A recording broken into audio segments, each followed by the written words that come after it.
时空，为消费者和工商业用户开启全新的用电体验，并给用户带来高效投资回报。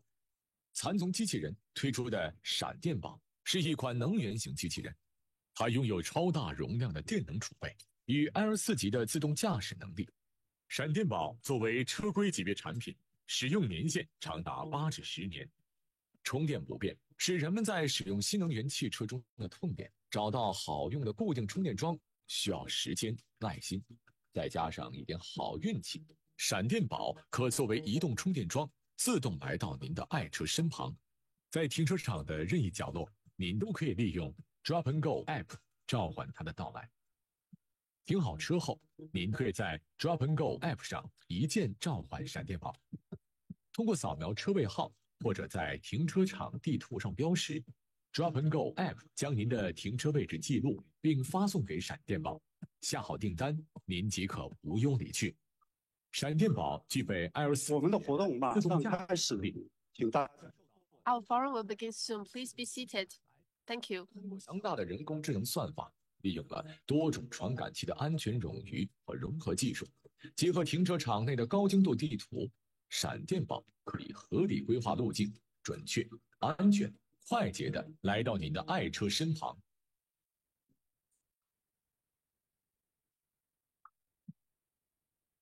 通过无微不至的服务，闪电宝让您的充电体验变得轻松而有趣。您可以通过 Drop and Go App 对充电全流程进行监控。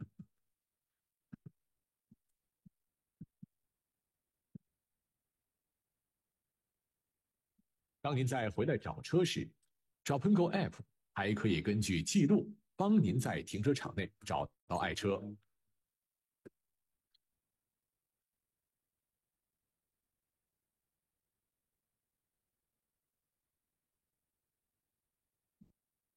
闪电宝不满足于只为新能源汽车充电，它还可以为一栋写字楼、一个厂房，甚至整个工业园区提供能源服务。当闪电宝回到园区的霹雳贝基站，它会自动连接到园区的微电网。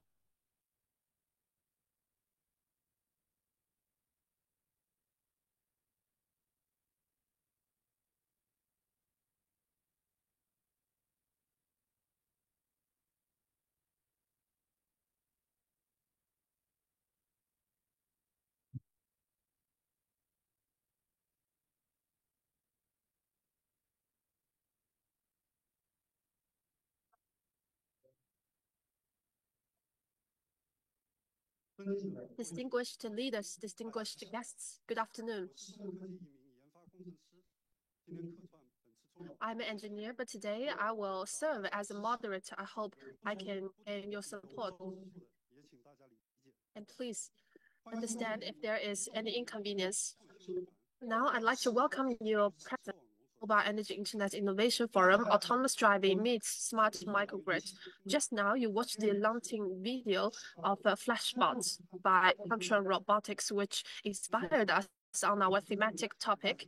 Today, in order to promote the implementation of 2030 Agenda for Sustainable Development and Paris Agreement, tackle climate change, and create a better future for all mankind, the construction of a new global energy network and promotion of energy transformation has received extensive international attention.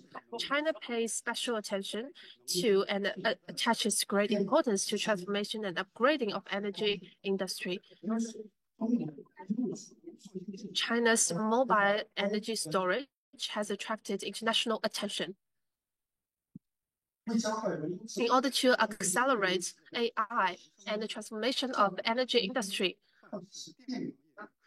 Shanghai Energy Efficiency Center, Shanghai Electric Power Industry Science and Technology Association, Shanghai AI Industry Association, Zhongguancun Smart Energy Industry Alliance, China Power Technology Market Association, Comprehensive Smart Energy Committee, Shanghai New Energy Industry Association as supporters, Dongmu Technology, Electric Butler Group as organizers, Shanghai Zhangjiang Intelligent Electric Power Development Company, X-Node, Infinity, Nexibo Business Incubator Management as co-organizers to jointly hold today's forum, Mobile Energy Internet Innovation Forum, Autonomous Driving Meets Smart Microgrid.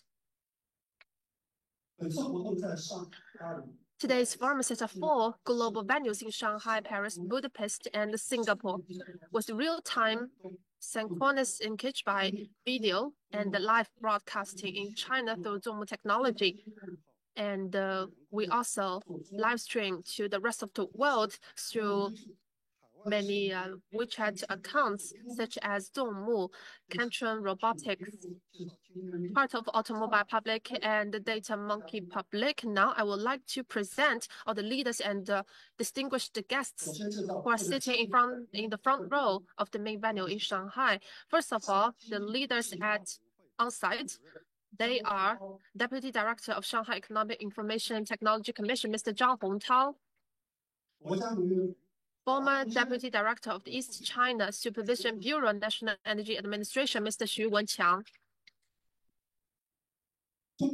Chairman of Integrated Intelligent Energy Specialized Committee of China Electricity Technology Market Association, Mr. Zhao Fengyun. Chief Expert of Chang'an Automobile, Mr. Li Wei.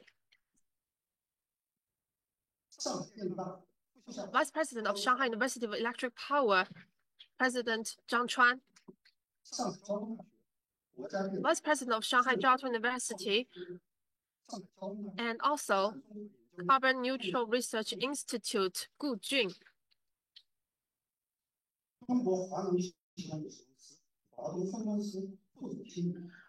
Mr. Liu Jinsheng, Deputy General Manager, East China Branch of China Huanan Group. Mr. Cai Denghe, Consul General, Singapore Consulate General in Shanghai, who will be with us later. Mr. David Pitts, Economic Council of Consulate General of Hungary in Shanghai. Chairman and General Manager of the Electric Butler Group, Mr. Shao Zhong. Mr. Tang Rui, founder and CEO of Zongmu Technology, as well as Cantron Robotics.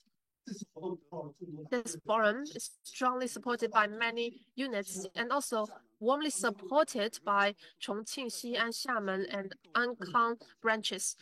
On behalf of all the organizers and co-organizers of this forum, I would like to extend my warm welcome and heartfelt thanks to all the leaders and guests present. I wish this forum a complete success. Next, let's give a round of applause to overseas venues. Please kindly switch to Paris parallel session. And I will give the floor to the host of the Paris session, Ma'am Chen Yihua.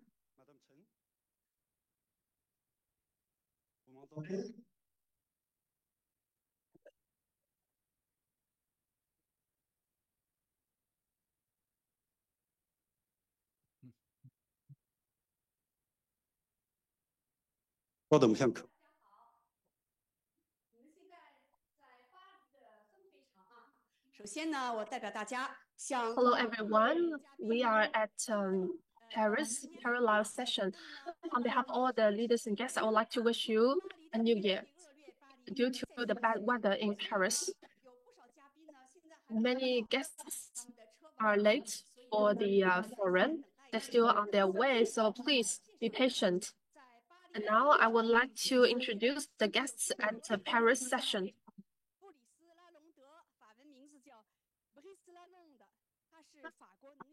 First of all, Mr. Brice Lalonde, President of Energy Association, and then Mr. Jacques Godfrey on his side, and also another important guests. They have emergency issues, so they will arrive at the venue later. Mr. Eric Allot,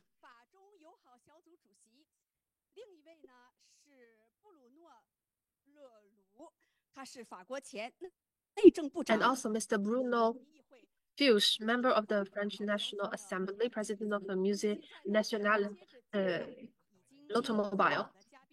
And now I will present to you the guests on site. This gentleman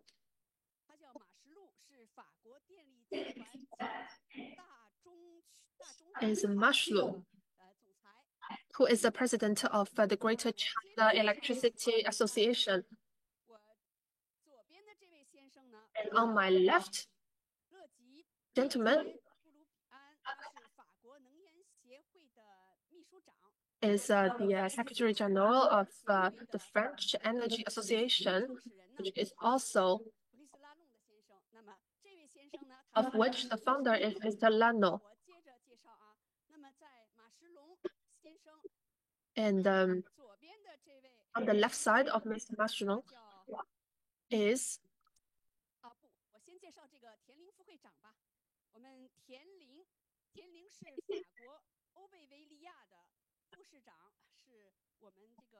and the deputy mayor, Madame Tian Ling, was also a distinguished woman,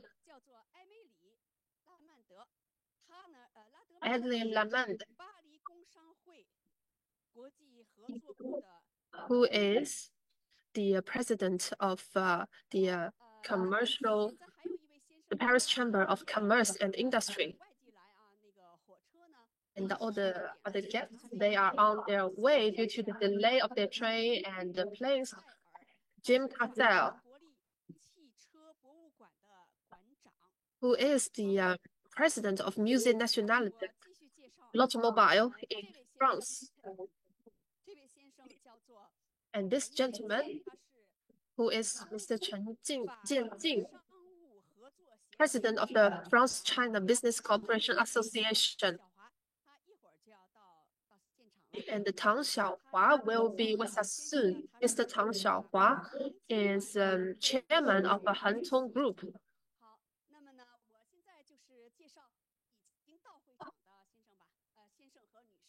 So I will continue to present to you all the guests on site.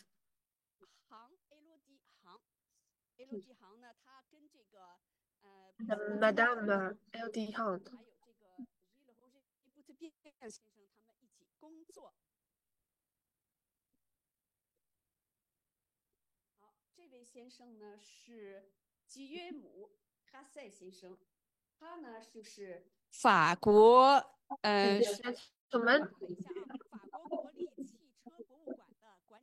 Is the president of the Musée National de l'Automobile.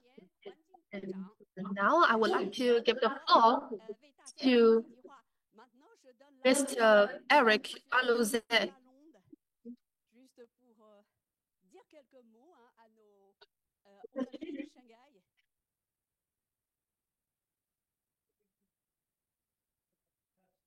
Will understand. It's very bad for a Frenchman to speak English, but sometimes it's easier. So I'm very happy to be here with all our friends, and I'm very happy also because I am sure what we are going to see is so exciting and so important. As we all know, we are here not only to improve the living of our fellow citizens, but also to answer to some very important threats today, which are threatening humanity. I'm talking about climate change. So we all have to fight climate change. Of course, each country will do it its own way, but we know that we shall need more and more electricity because electricity can be produced without sending carbon in the atmosphere. And electricity is this incredible vector of energy because not only does it transport energy, but it transports information. And what we are going to see is that incredible combination of energy and information and data. So thank you so much for this invitation. I'm very happy. We're all very happy to see what you're going to show us.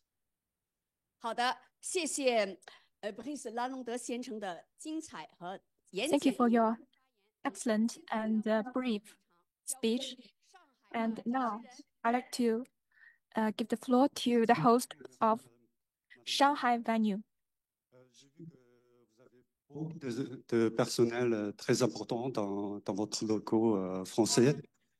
J'espère que dans tous nos logos, on peut avoir la chance d'avoir un échange très, très, très, très value et on peut avoir des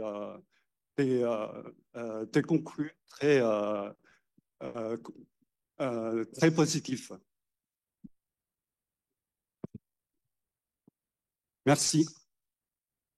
现在请导播切入布达佩斯分会场信号。Now please switch to Budapest parallel session. 主持人陈璐瑶女士介绍匈牙利。Now please, Ms. Chen Luyao introduce the guest from Hungary. So today, we have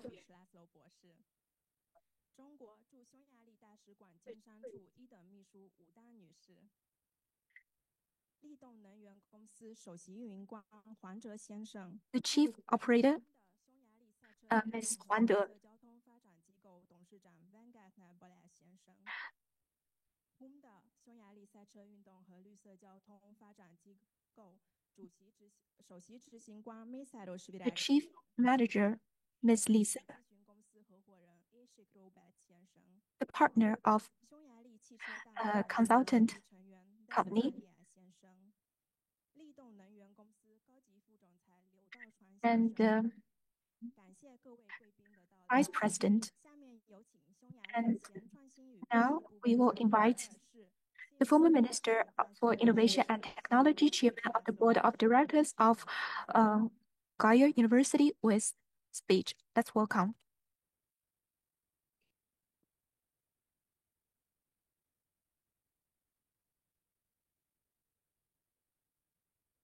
我们这里可能有一点信号问题。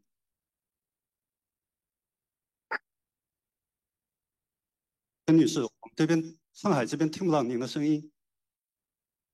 Sorry, we cannot hear you on Shanghai venue.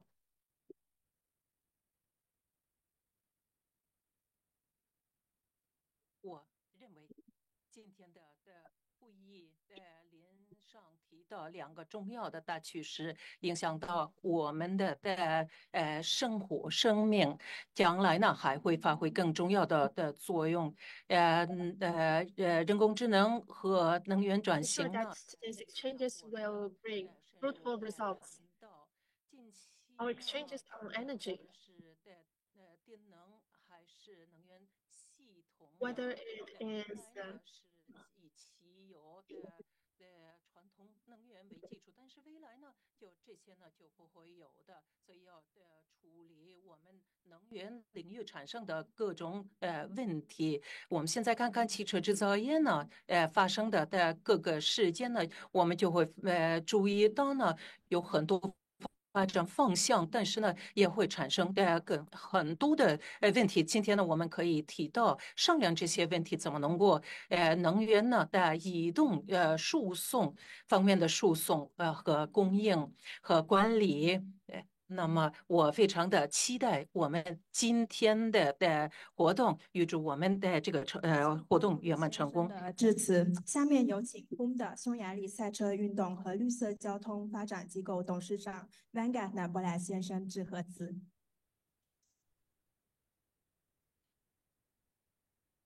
热烈欢迎各位那么刚才已经所谈的，巴黎也提到了，我们现在呢交通呢也构成很大的问题。那么我们的目的呢是以创新这个行业的创新的深入研究的。在匈牙利呢，领先这些创新和发展。今天可以看到的有这样的一个国际的活动，这种创新的技术，那么真了不起呢。我们非常的期待，我们可以今天学习什么？我们将来呢能够在哪些方面的合作？期待呢在这个月内呢，我们就可以更肯定的、更明确的找到一些合作的领域。援助我们今天的会议圆满成功。先生的致辞，匈牙利会场介绍到此结束。That's all about the introduction of Hungary. venue. 我切入新加坡分会场。Now please switch to the Singapore venue.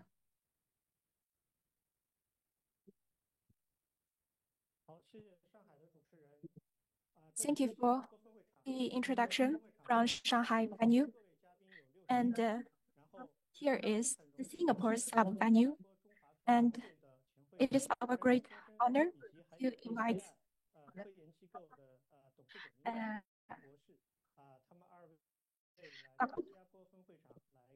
and also our president of Enterprise Association Singapore. So first of all, we will invite Wang Shanzhong, chairman of Singapore Chinese Chamber Commerce and Industry with speech. Distinguished guests, it is my great honor to attend this forum, Mobile Energy Internet Innovative Forum.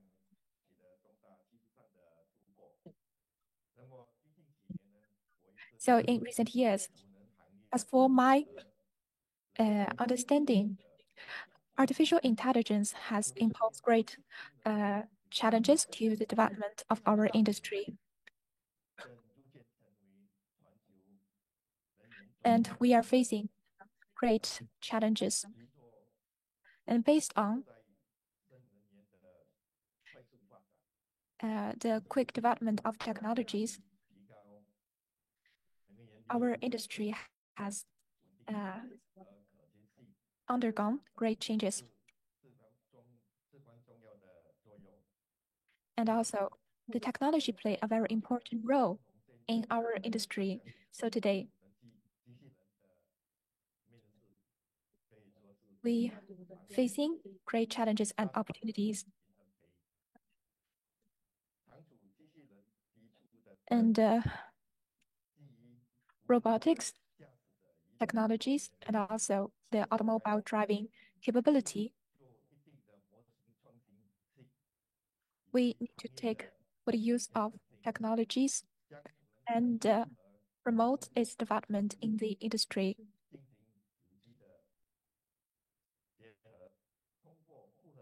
Utilize artificial intelligence and promote unmanned driving.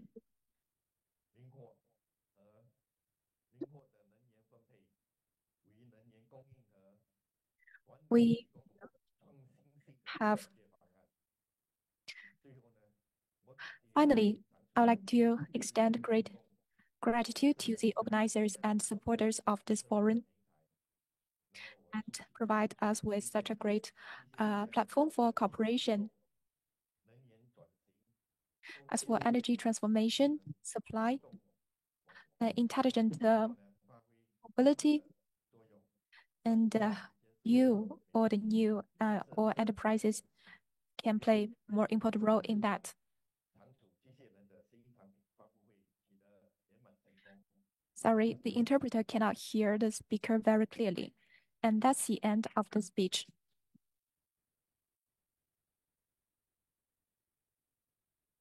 Hi, good afternoon, everyone. I'm delighted to be present here and be part of the Mobile Energy Internet Innovation Forum. A very warm welcome to all the innovators joining us from Singapore, Shanghai, Zhangjiang, Paris, and Budapest. Singapore is committed to supporting the innovation ecosystem and aiding the growth of deep tech SME in the international stage. We welcome innovative Chinese tech companies to collaborate with Singapore partners, collectively striving for a sustainable future in transportation and energy. We support Kentron Robotics' call for a beautiful planet, beautiful tomorrow, and will join everyone in taking action to contribute to the construction of a beautiful and green home.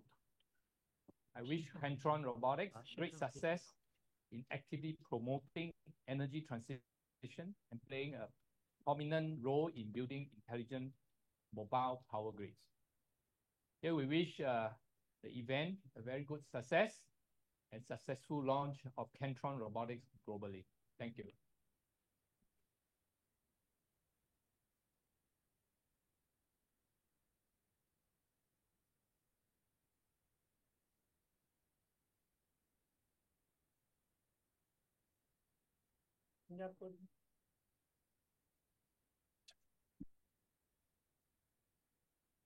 新加坡会场至此结束。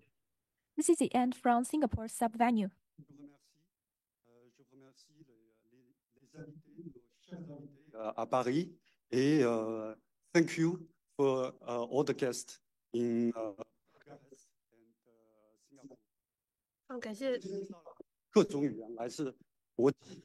We have all the languages. We have the guests from all the countries. So many thanks to the speech of overseas guests and the support. Now let's switch back to the main venue in Shanghai, Zhangjiang District. I would like to invite Mr. Zhang Hongtao to give us the opening speech.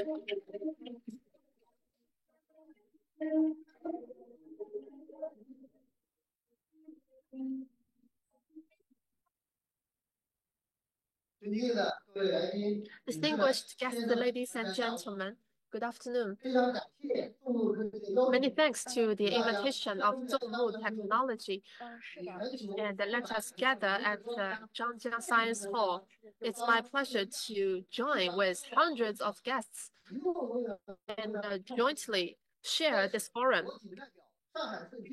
On behalf of Shanghai Industry and Information Technology, I would like to extend a warm welcome to the forum.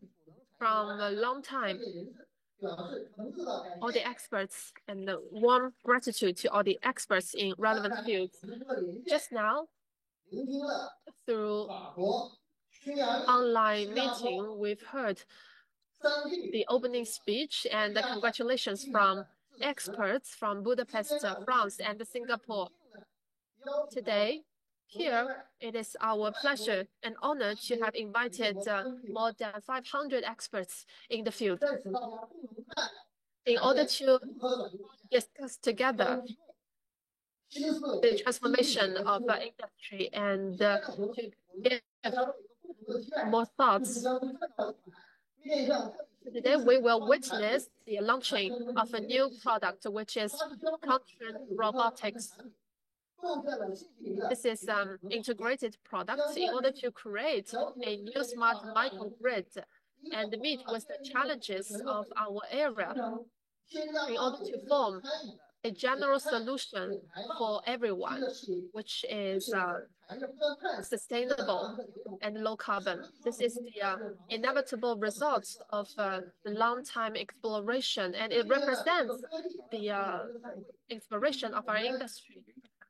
Today, at this feast, it is our honor to have invited all the experts to give us their thoughts and insights. I would like to invite more friends and experts to join us in order to jointly promote the future development of our industry. As you all know, Shanghai is meeting with the demand of President Xi Jinping to create a highland of talent. Since 2018, Shanghai has been holding World Intelligence Forum, and from the Davos Economic Forum just a couple of months ago, our Premier Li and also presented to the guests our AI forum in Shanghai. I hope that in July 2024, we can gather together again in Shanghai in order to discuss jointly the safety and the development of AI. It is my honor and pleasure to join Zhongmu Technology in 2019, where it was only an incubator to discuss the empowerment of innovation of all the past 5 to 6 years. Up until now, we have this scale, and it is my pleasure to invite all of you to witness our growth. This is an example of Talent Highland in Shanghai. We hope that in July you can visit Shanghai again, and by that time, I hope that we can jointly discuss the green, low-carbon development and characteristics of AI. Looking forward to your excellent speeches and insights, and to bring inspirations and motivations for the future development of our industry. I wish this forum a complete success. In a few days, we will have our Spring Festival holidays. I would like to wish a good health, family, and a career for all of you. Thank you. Thank you for your wonderful speech. We can hopefully this forum can promote technology results transformation and also like more innovative ideas bear fruitful results in the industry. Next, let's welcome Ms. Zhao Fengyun, Vice Chairman of Dongguan Smart Energy Industry Alliance to deliver a speech. The theme is flexible regulation, capability, and the local new power systems. Let's give her a round of applause.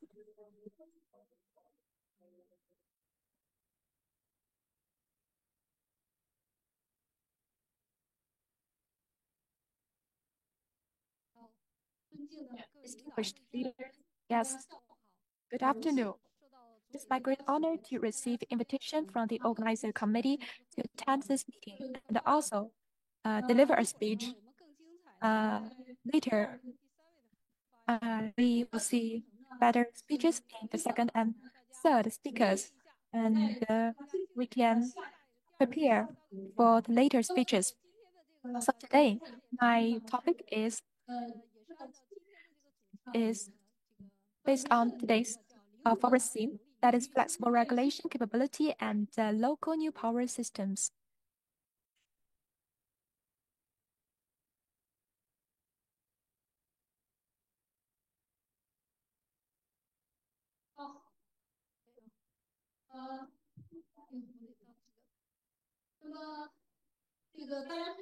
As we all know, the backdrop of this problem in China, the new energy is developing very quickly.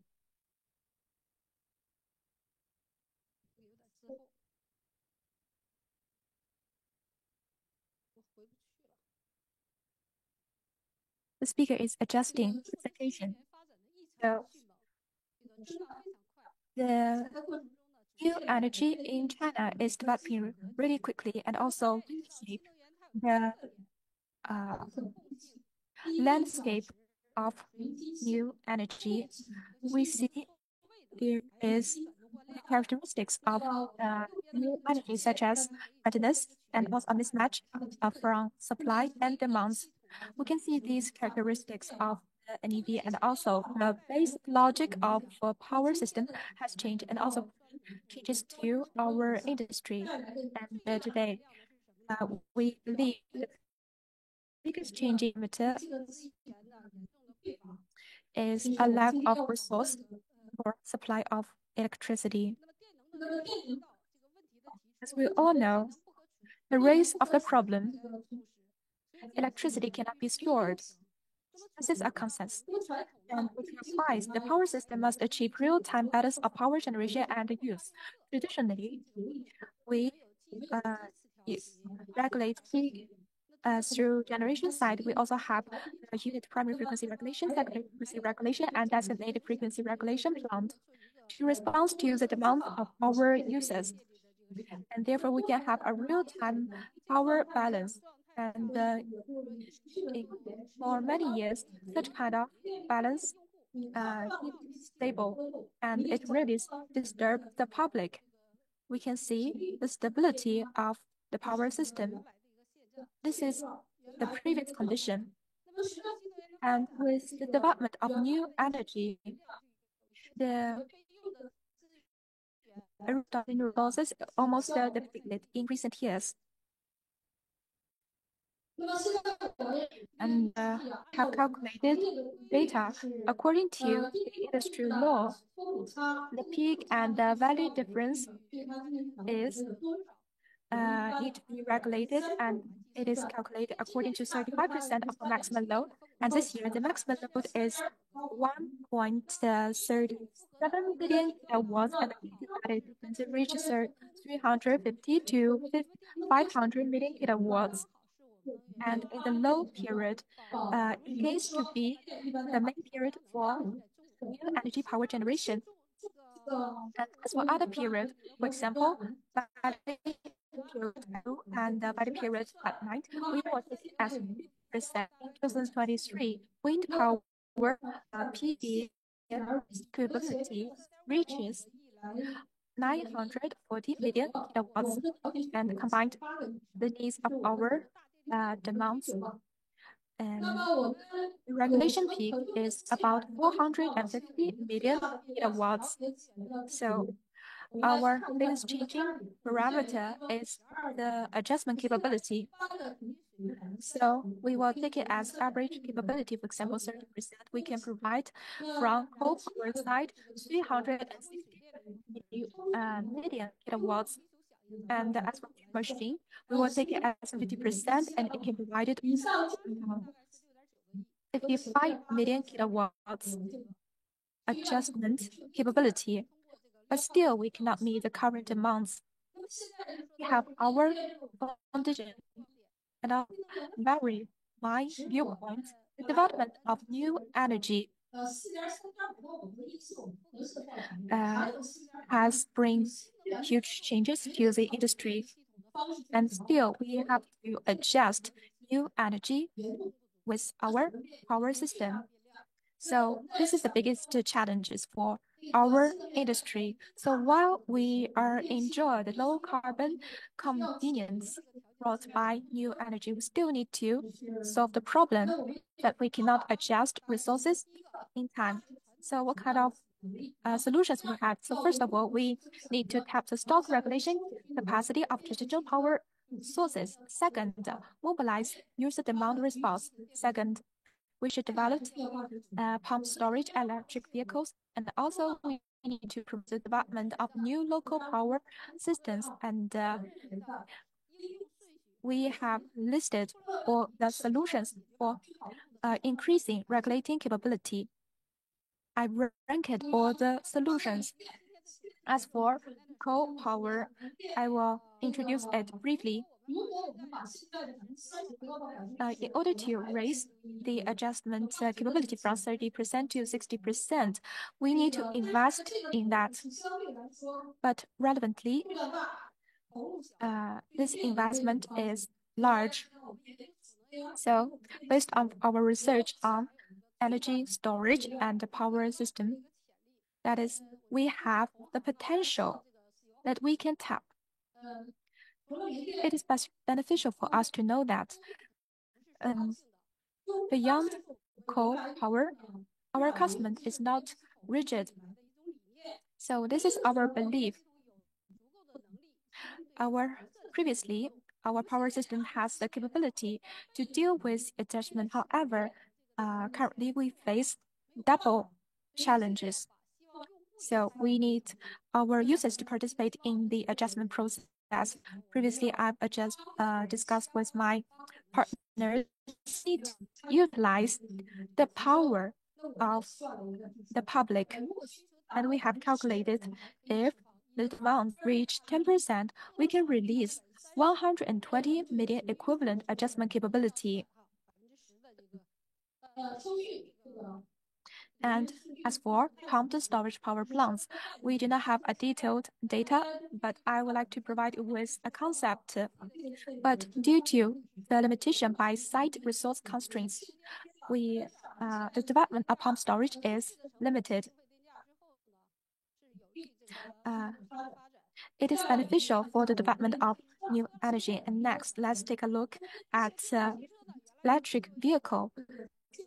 This is also of today's forum. Previously, this is a resource of transportation, and now we have combined and integrated transportation and electrification resources to have a great integration, and we have provide innovative products. So we can say electric vehicles are resource-saving, environmentally friendly mobile energy storage resource with almost zero marginal cost. So if we apply pumped storage power plants, we need to we need to build plants. We need to integrate the transportation as well as electrification, and therefore we can have a better solution. And I will give you an example. For example, if according to the 100 kilowatts hour battery, national 20 million electric vehicles equivalent energy storage is 500 million kilowatts. That is 2 billion kilowatt hours of energy storage. This is a great data that we can expect. And later we can develop local type power system.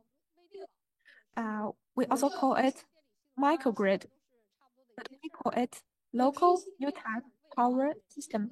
This is one thing. It contains huge potential. We have already got many cases, and these cases show that the regulation capacity can increase to 30%. In the first quarter of 2023, China installed 425 million kilowatts of PV, of which 249 million kilowatts is centralized PV, accounting for 58.6%, and 176 million kilowatts of is distributed PV, which accounts for 41.4%. And in the future, this will become more and more. We have to admit the trend. We need to have a good relationship with distributed PV. And through the local area, local new type power system, we can take better use of the distributed PV. And therefore, we can regulate the vitality. Next, let's come to the new type energy storage. I will not dive deeper into that. This is an independent topic. I will not dive deeper into that today. We can say this is a demand situation. So generally, vehicle storage is an integrated product which has bright future. Coal power is the largest, easiest to invest and most cost-effective way. And I will introduce the identification of local area new power system. Refers to the source grid load storage use power self-deficing unit and economic organization based on the distributed power source developed by the user side resources, aggregating the developer's own demand response, and that is the neighboring users, EV charging and discharging facilities, and energy storage and storage facilities, which includes the following features. So, first of all, is a clear geographic scope, clear electric power and energy balance subunits. Second, it will not have a high total capacity. And thirdly, it can contain adjacent area distributed energy users and storage subunits. And if you have a good management of the internal subunits, it will take you as a comprehensive legal entity, and you can participate in the market independently. It will take you as independent regulation unit. And also, it is a digitalized intelligent regulating platform.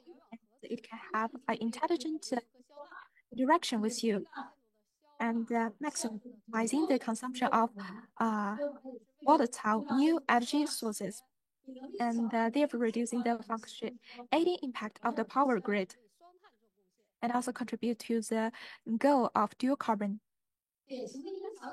So here are some classical scenarios. So first of all is distributed PV plus user self-consumption mode.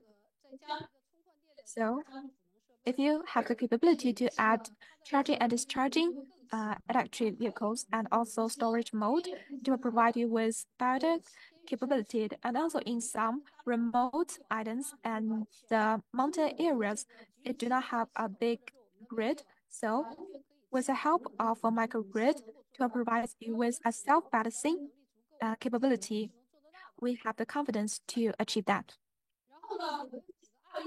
Then I have a few cases to share with you.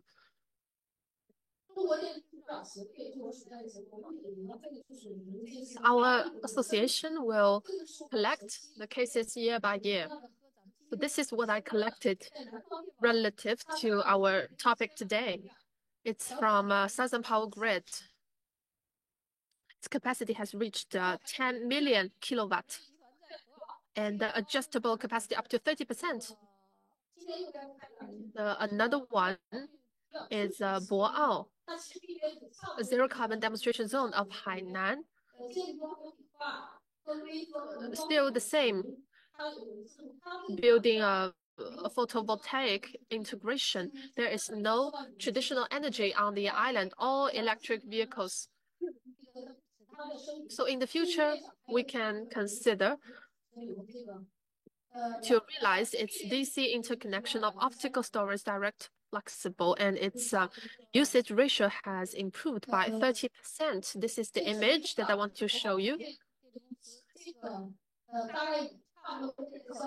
Another case from Meizhou Island, a combination of onshore wind power, offshore wind power. So the energy consumption cost has reduced to 14% and average transport loss reduced to 44%. The reason why I want to introduce you to these cases is that we can empower.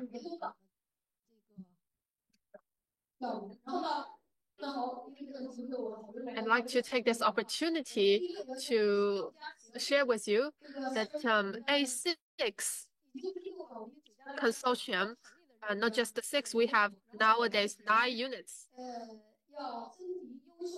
We collect excellent cases year by year, and up until now, we have a base of 180 cases. So 1 book each year.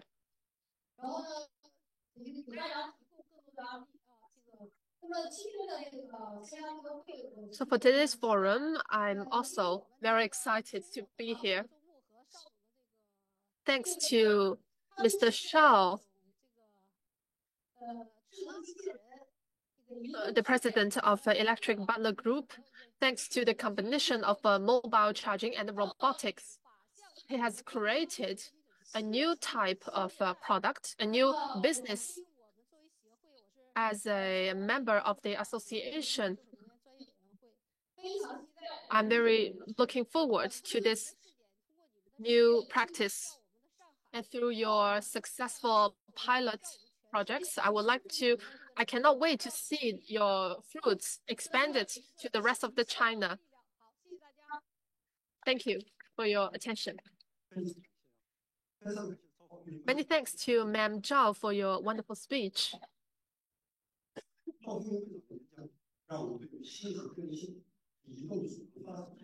Ma'am Zhao's speech has enlightened us on our understanding of new energy storage. And next, I would like to invite Mr. Shao Zhong, chairman of the Electric Butler Group. His topic is innovation and practice in park microgrid management.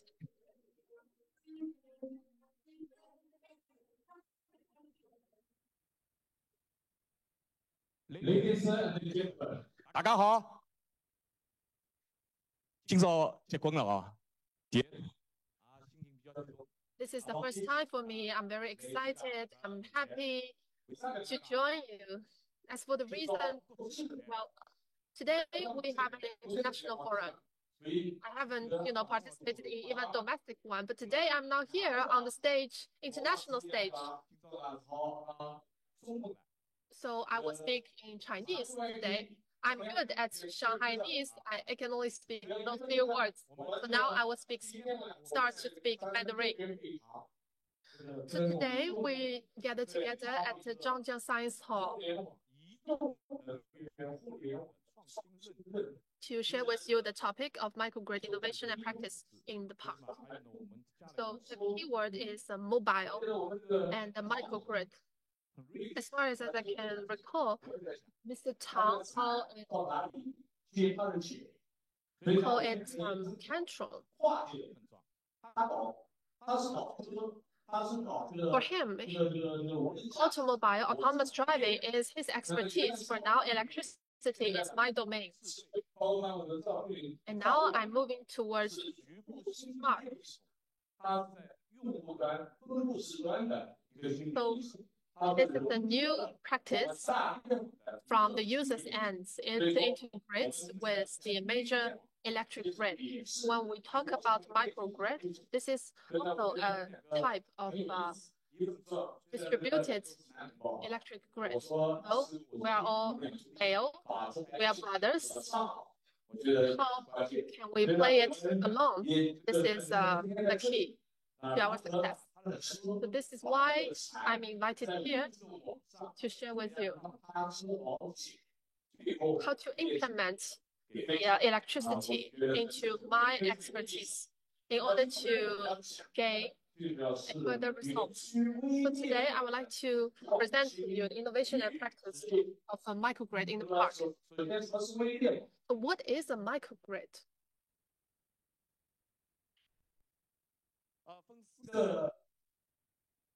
Well, my speech is divided into those 4 categories. First of all, what is microgrid? And then our Butler group. And after that, some cases, and followed by virtual power plant. What is a microgrid?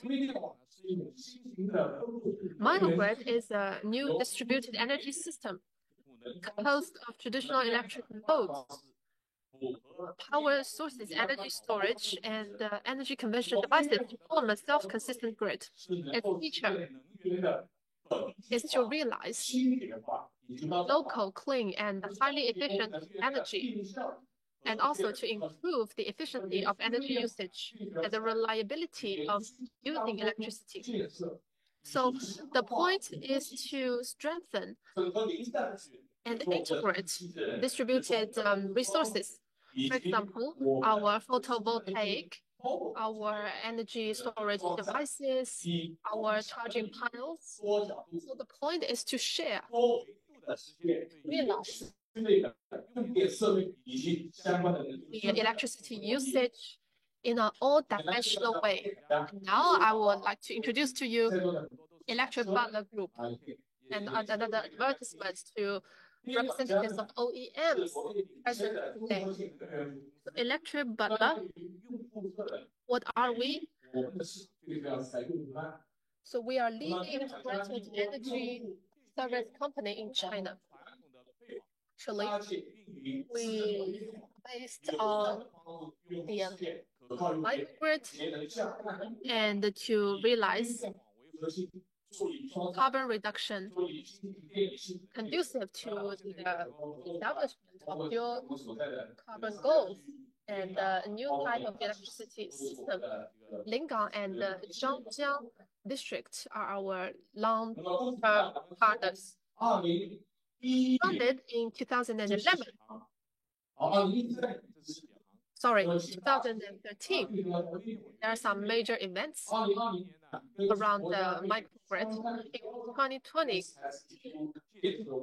the group starts to explore the park microgrid in order to meet with a national policy. In 2021, with the help of Zhangjiang District government, we started the construction of a microgrid demonstration park.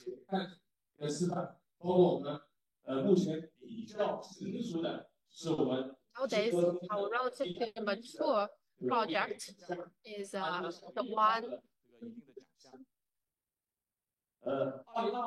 one in Zhangjiang District area, which has also won us some awards. In 2022, we promoted the establishment of a Zhangjiang microgrid construction. And in 2023, we've established a smart microgrid in Zhangjiang District.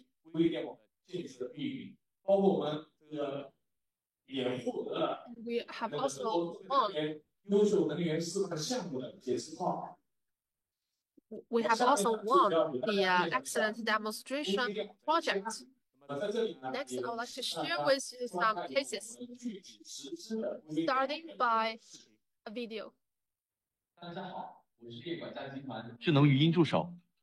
下面我来向大家介绍电管家集团在康桥先进制造创业园建设的微电网示范项目。康桥先进制造技术创意园，位于浦东新区。 We're based in Pudong New area. We have 3 stages altogether. We have over 10,000 of kilowatts. We have now 98 enterprises in our park. And in the construction of the microgrid, we have now 600 kilowatt energy storage system distributed photovoltaic. So the system transformed from a singular one to a decentralized one. Through new energy, the damage on the cables is greatly reduced, and the cost on the user's end has been reduced accordingly. And the different layers of the building can be detected on their electricity. The cable box can be detected in order to realize management. And the virtual detection can be realized as well. We can see history data. This has reduced human labor, improved efficiency and safety as well. Meanwhile, we can realize the virtual detection, adjustment, and management on the cables, on the electricity station. We can trace back to history data. We can also realize the demonstration of the electricity in each of the buildings, energy storage system, and the data addition, in order to realize the 3-dimensional management, so that the operators can manage easily in a highly efficient way. And all the subdivisions in the electricity station can be monitored as well and alarmed if necessary. So the flows, stations, and electricity can be integrated together through Internet of Things, so that the monitors can be provided with real-time data for them to make more efficient decisions and to create a digital park for you.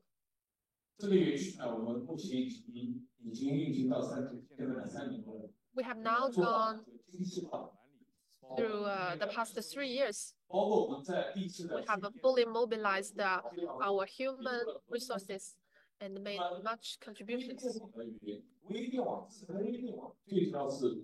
Well, for smart microgrid, it's important to realize these 4 functions. One is to create a digital chassis.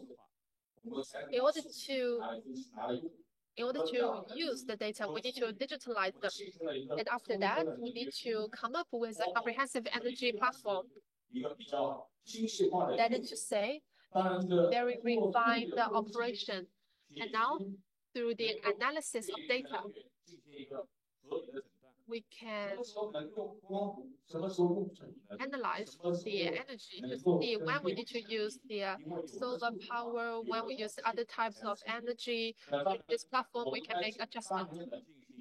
And after that, distributed new energy construction, which has covered the energy storage and also the control robotics, which is a mobile charging and the energy storage device. After those 623 days, we've entered Control Park. We've established the 43 microgrid parks. So we've contributed 12 million watt capacity and 11 million watt hour energy storage. As for the reason why we need As for the reason why we established this platform, this is to realize the implementation of virtual power plants, because this should be established on the digital chassis. We are the first batch of virtual power plants. Our data is connected with Shanghai power plant, and these are basic logic of virtual plant. So first of all, we need to have an intelligent microgrid, which includes light, storage, and charging. You need to have an integration of all the functions, and later we can make better use of energies. And also, you can have a regulation of these energies with the big grid. So one microgrid can be integrated into virtual plant. And today, as we come to the forum today, one of the most important thing is the flashboard. This is also a mobile charging robotics, and also ecological partner of intelligent microgrid. As for the role of this robot, it can meet the demand of time and also enlarge the space. It can have a better use of time and space, and also meet the demand of charging for our users. And also meet the demand for storage, and also have a better regulation of the virtual plant. This is very interesting, and I'm continuously discussing this topic with Mr. Tao. This is not a fixed charging piles, so how we can make best use of the energy. There are many complex algorithm behind that. In the future, we have many opportunities. And as for our intelligent microgrid, it contains several functions.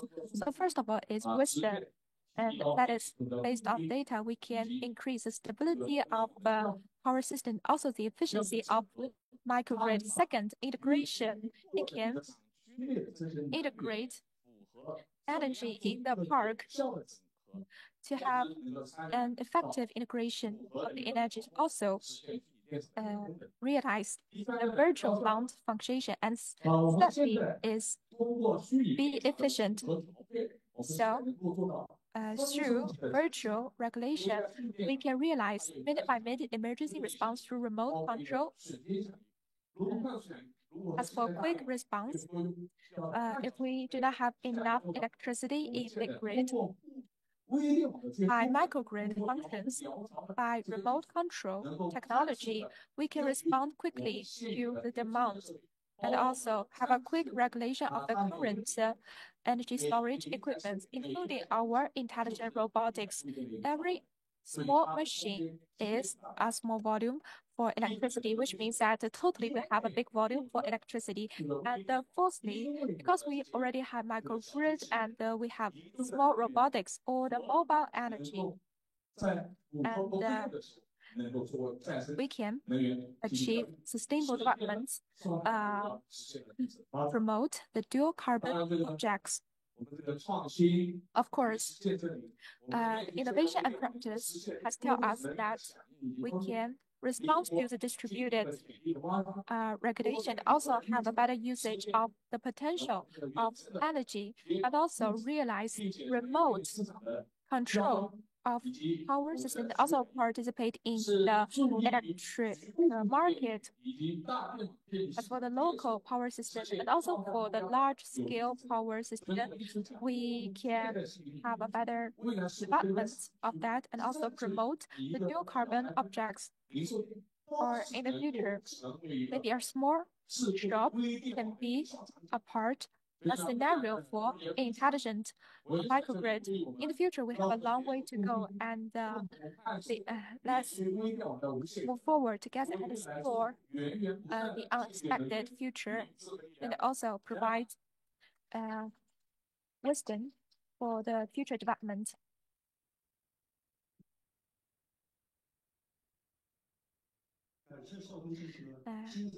Thanks, Mr. Shaozhong. excellent speech. We can see that in the age of innovation, the only constancy is change. We must embrace the winds of the era and adapt accordingly. And as the host of this forum, Zomo Technology has also brought their ideas on automation and the integration of industries to meet with everyone, and which aims to provide the industry with new technologies and new driving force. Now let's welcome Mr. Tang Ren, founder and CEO of Zomo Technology and Kentron Robotics, to deliver a keynote speech on building a new energy network based on autonomous driving technology. Let's warm welcome.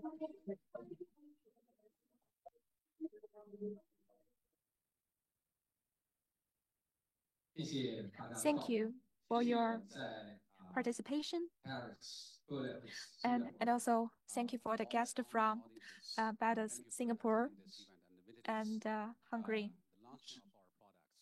好，我下面呢还是先用中文来进行我们的这个演讲。So I will deliver my speech in Chinese. So distinguished leaders, partners, guests, it is my great honor to have you all here to participate in this Mobile Energy Internet Innovation Forum and also witness the launching of Kentron Robotics products along with our partner Electric Butler Group.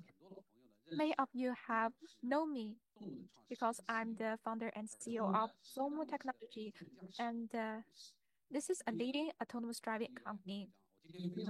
Today, I'm excited to speak in front of you as the founder, also the CEO of both companies, Zomo and Kentron.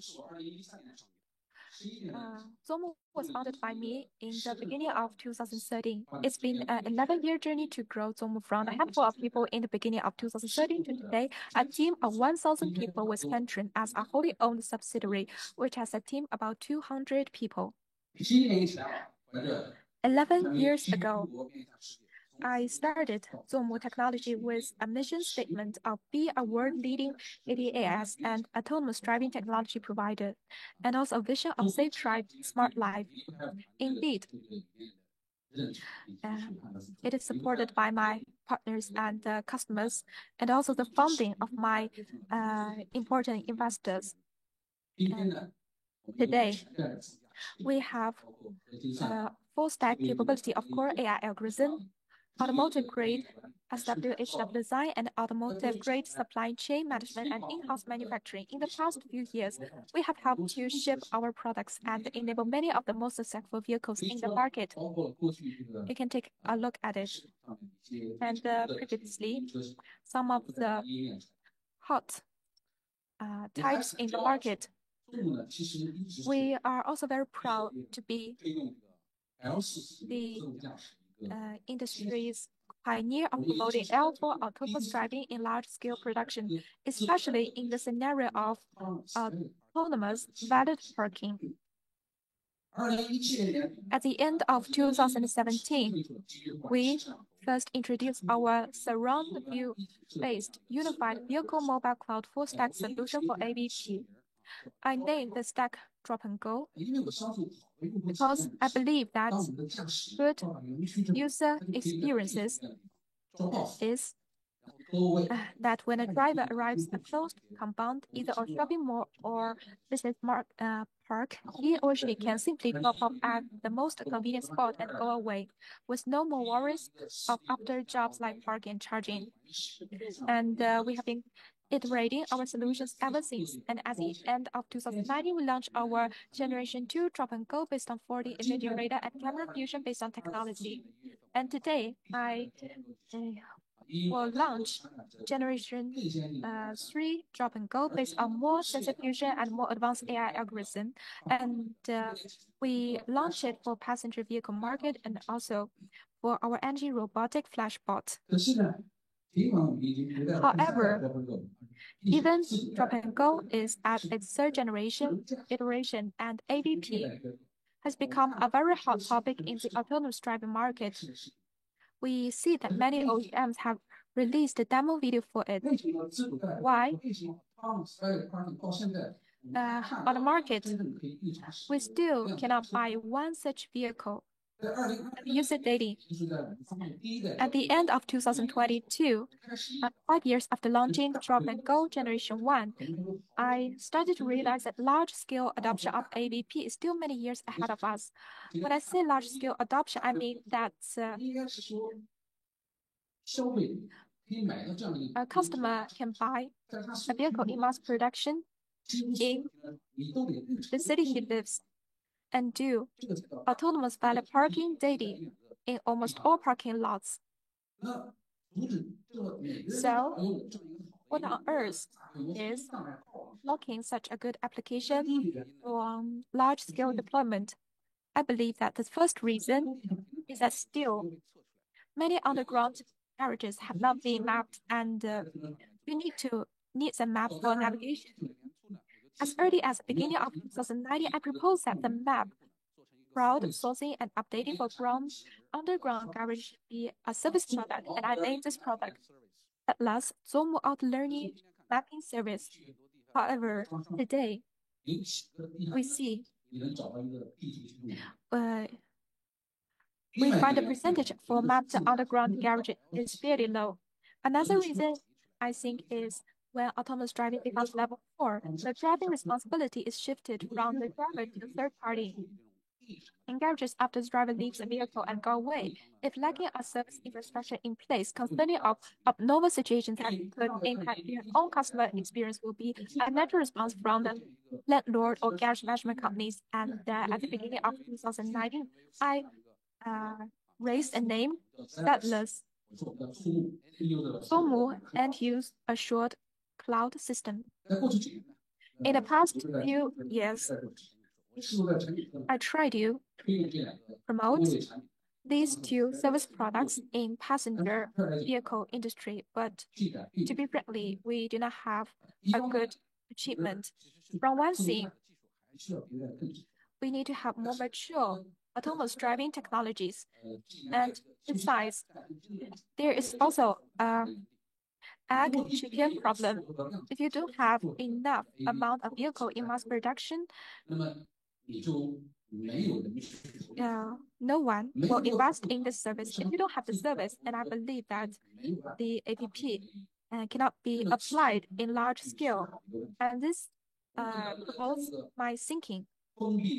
Whether we can, in a closed park, construct service robotics, and also in the passenger market before its mass employment. As we just mentioned about the Stateless and the Zealous. At the end of 2022, I kicked off this robotic project internally, and I looked into various potential markets, including fast food, package delivery, vending, patrolling. In the end, I decided to go with charging as a main direction. And this was the birth of Flashbot. I would like to share with you my understanding of Flashbot, which has actually gone through 3 stages.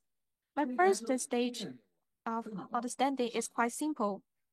The EV charging business is facing a lot of challenges. It requires large capital investment, but the utilization of the charging is, in average, is below 6% in industry. So if I build a robot providing mobile charging because of added battery, autonomous driving system and chassis, for sure it is more expensive than a stationary charging point. However, let's say it's if it's more expensive, however, it can save times and be more efficient. When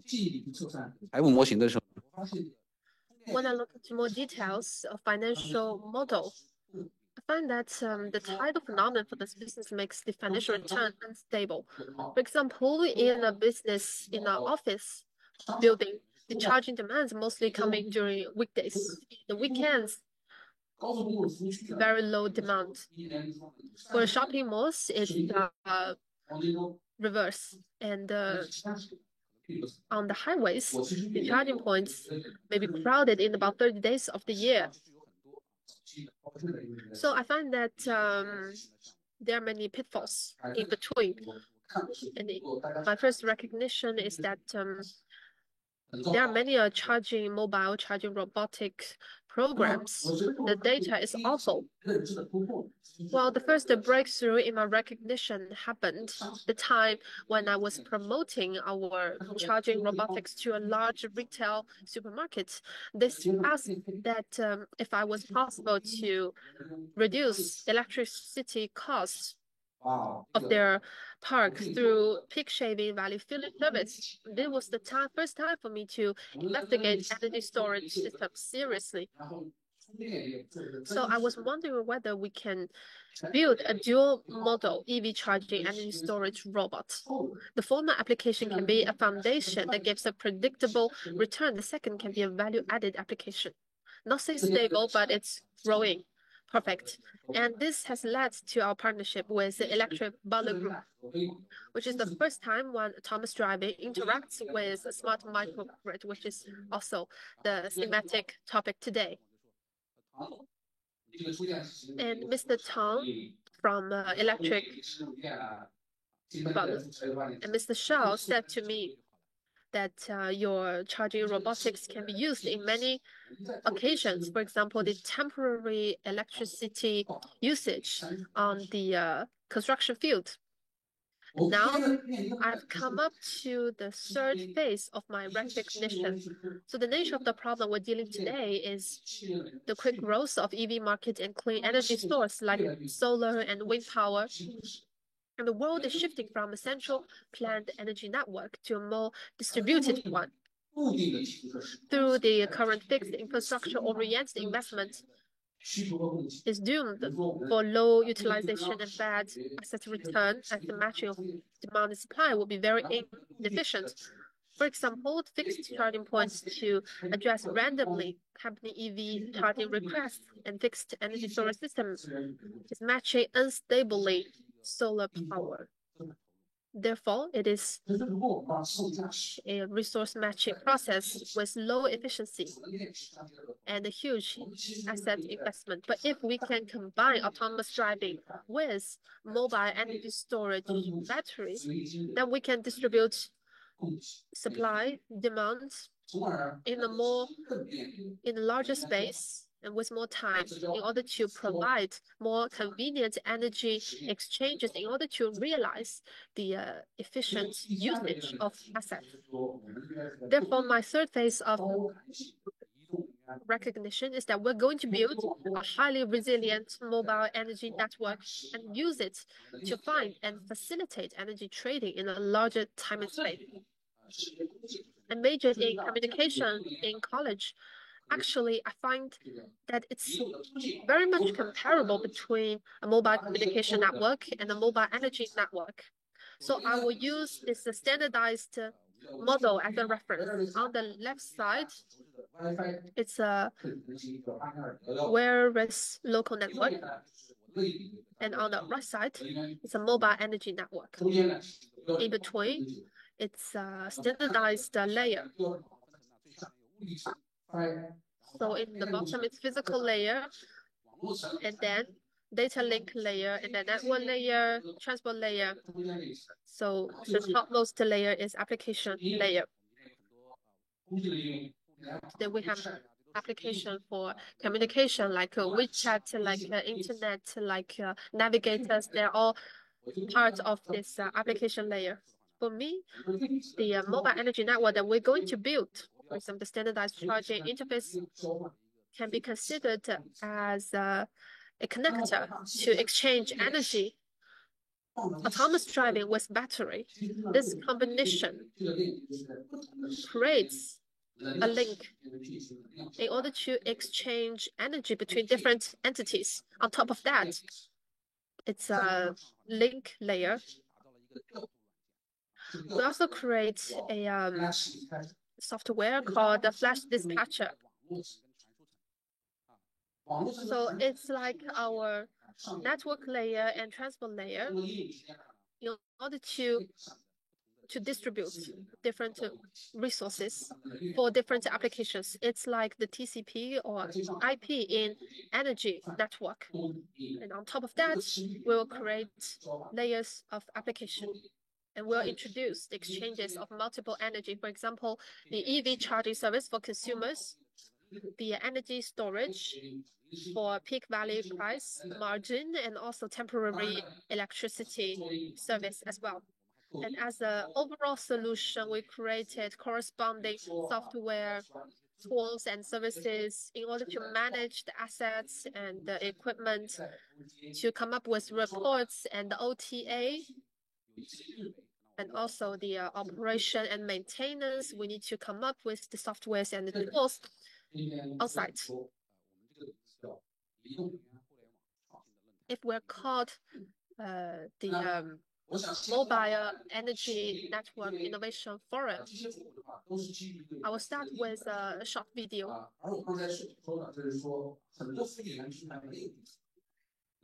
There's no map available for many of the parks.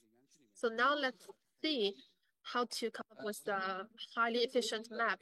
The first time it enters the park, well, our operator uses a software. It's called a Dragon Knight to come up with a map. It's operating software that we developed specifically to enable our operators or the general staff to make full use of it.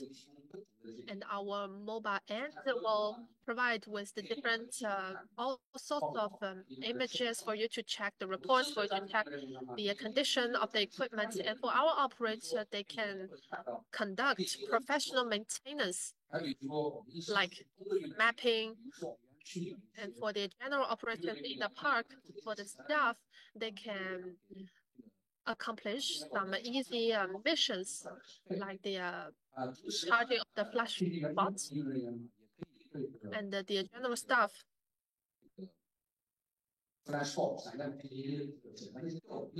can also distribute through Flashbot. Very interesting. Now I will show you this short video. You can see when the Dragon Knight receives the task from the mobile app, then when it receives, and after that, they use a remote control to go through the park. And if controlled, data can be collected and updated and submitted. Of course, our park is huge. When it goes through the entire park, it costs several hours.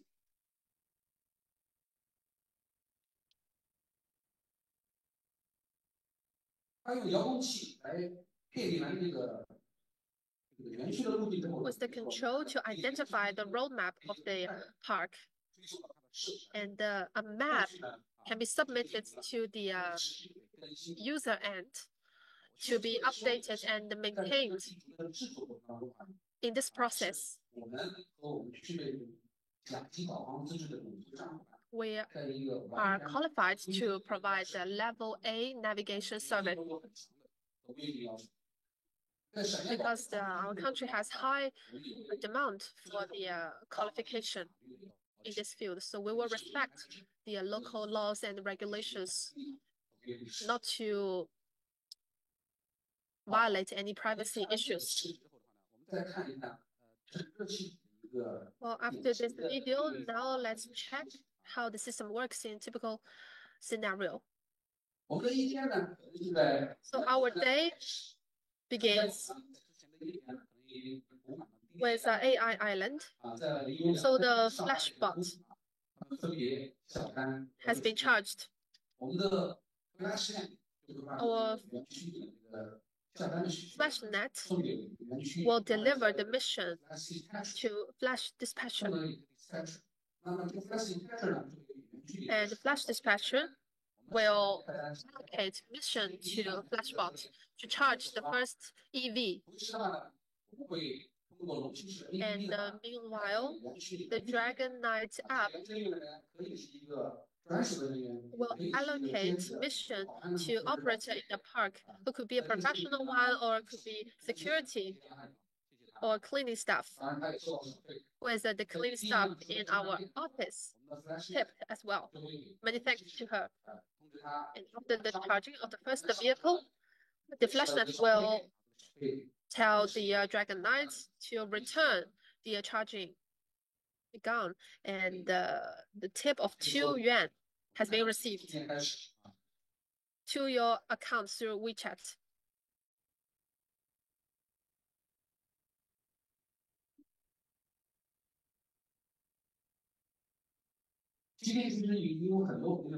Actually, today, many of the friends present today have experienced disorder on our park, and many of our media friends, they cannot wait to experience all those processes on our island, and they also posted the experience.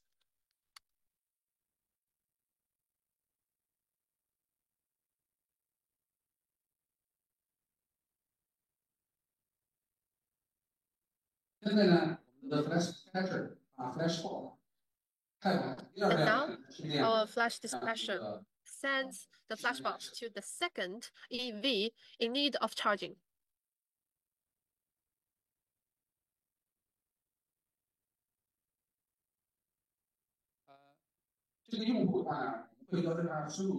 So we require the user to identify the charging connector.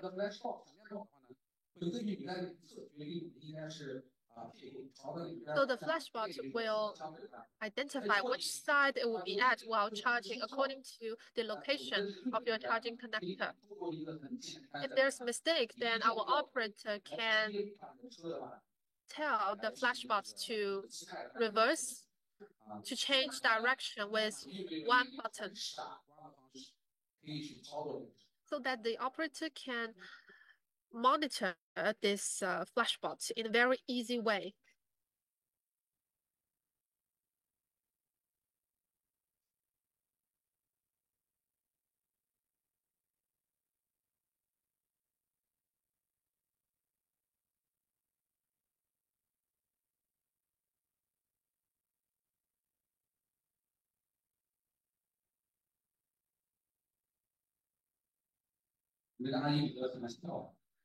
The lady likes to smile a lot.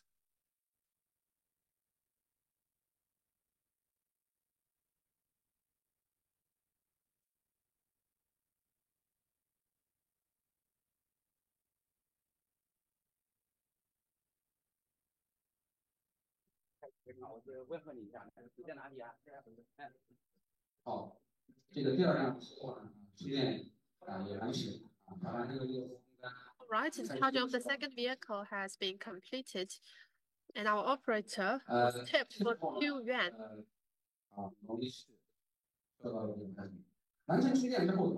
And when the charging is done, the flash dispatcher will tell, okay, the flashbox is running out of electricity, so we will connect to FlashLink autonomously to microgrid. But of course, the reality can be much more complicated than demonstration, because in our park there are many flashbots, many operators, many vehicles in need of charging or energy storage. Our flash dispatcher, through its smart algorithm,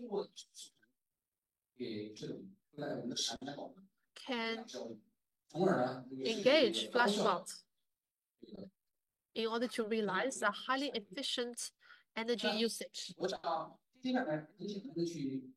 Next, I'd like to briefly show you Zhangjiang Artificial Intelligence Island, a commercial trial run since last November, and here I'd like to express the gratitude to Zhangjiang District for their support, and we can complete a lot of tasks in an imperfect way. We have integrated one flash base and also 2 flashbots. On the left side is Dragon nights. VPP for asset owners December monthly statement. What I can share with you is that this trial round brings a total sum of 12,000 RMB income, and in average, for every vehicle, it brings almost 200 revenues. And every day in microgrid, we can buy 272 kilowatts, and with 185 kilowatts hours sold back to microgrid at peak hour, and another 87 kilowatt hours sold to EVs for charging service. And in average, this data indicates an average 2.6 cycle of charging and discharging for the battery. That is 104 kilowatt hours capacity. Basically, we can get investment payback in about 3 to 5 years. And I believe we still have a large improvement room because we can learn from our past experiences and improve our efficiencies. And also through our WeChat moments, we can attract new customers and also increase the purchasing of our old customers.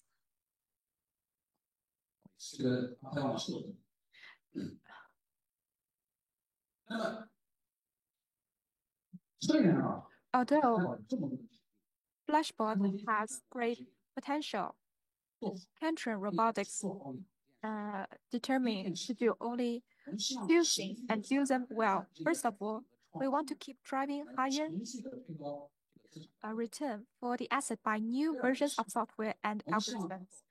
Second thing is we still strive to build automotive grade hardware with affordability and durability. So first of all, I'd like to share with you how we are going to drive higher returns through constant software innovation and algorithm iteration.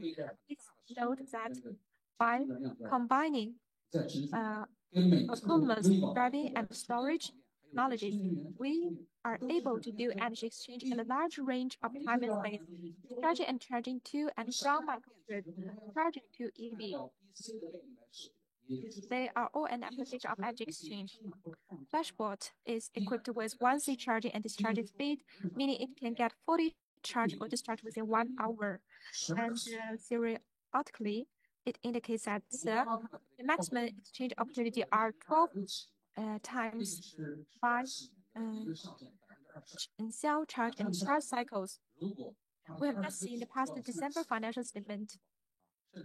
Imagine our financial return can increase to 3 or 4 times, and we can involve new type trading, which bring us higher return. Although this type of transaction happens in low frequency, but it brings us high value. Next, let's talk about our detailed software optimization plan. In the first quarter, we will put the whole system in mass production in the park. And in the end of February, we will put vehicles in mass production, which includes Flashbot, Flashbase, Flashlink, and also Flash Dispatcher, and also Drop and Go Mobile for NEV drivers, and also our Dragon Knife. In second quarter, we plan to launch Flash Ad, which is a mobile advertisement platform we focus on commercial clients, and this platform will serve as a great environment. Our Flash Ad system can help business owners easily put advertisements on Flashbot and also find targeted customers in the garage with accuracy. For example, we will guide you to point, and then you can have a good meal. And in the third quarter, we plan to upgrade our Drop and Go mobile for interfacing with OEM automotive partners, and it will bring you brand new experiences. As we all know that we have, for example, Chang'an Automobile has a lot of customers. We have already installed Drop and Go apps, and with the help of the apps, we can provide drivers with Drop and Go experiences. That is, the system will automatically record the parking slot you parked and summon flashbulb you charge according to your battery status. And users can also use Drop and Go mobile app to directly park and remotely monitor his or her own vehicle. In the fourth quarter, we will launch two very important functions. One is that we will introduce a new mobile app called Flash Trader, which will target business owners. They will convert current temporary energy needs that are served by renting diesel generators. We can see that it is just like a mobile energy Taobao platform. Both buyers and sellers can list their requirements on the platform, and therefore the map will help match each other's demands and make a deal. Besides, Flash Trader will also support between different flashboard asset owners to complete temporary changing of flashboards. For example, a highway service station has bought a flashboard, and in long weekend holidays, it can rent more flashboards from other parks to increase their service capacity. For example, they can rent a flashboard from a business or a business park. We also need to upgrade our flash dispatcher to support value-added transaction by new types of business. And in the first quarter of the next year, we plan to upgrade the system to, and we will continuously to decrease the cost. And also, we will enlarge the autonomous driving capability to open roads at city level. We'll release a lot of types of agreements. For example, in commercial industry park can provide EV charging services for residential districts.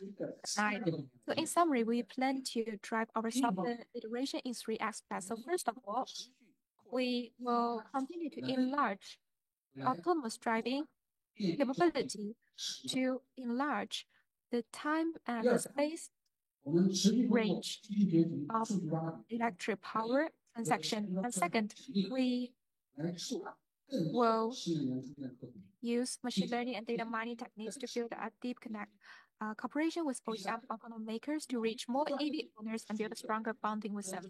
And thirdly, we will introduce more value-added services. So the first thing we need to do is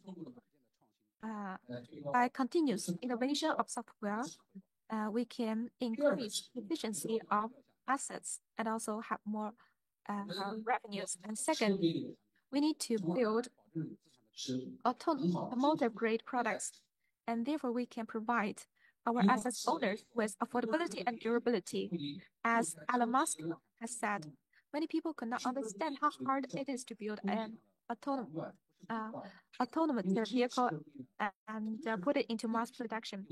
The reason is that it is quite difficult to achieve that. If you're making consumer products or only build a few hundred samples requirements on your quality system, your supply chain management is completely different. I really appreciate because my project is supported by leading automotive industry partners.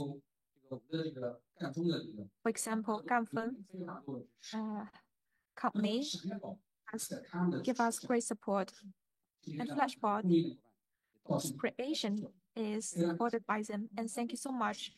And at night, let's gather together to share time. I'd like to say that our key parts are built according to the motor grade, that is minus 40 degrees to plus 85 degrees.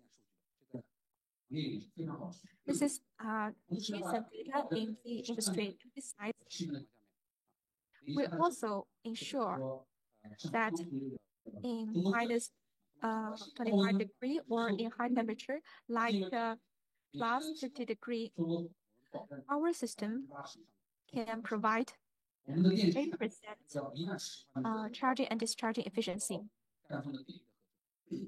Our batteries have got more support from Ganfeng this year.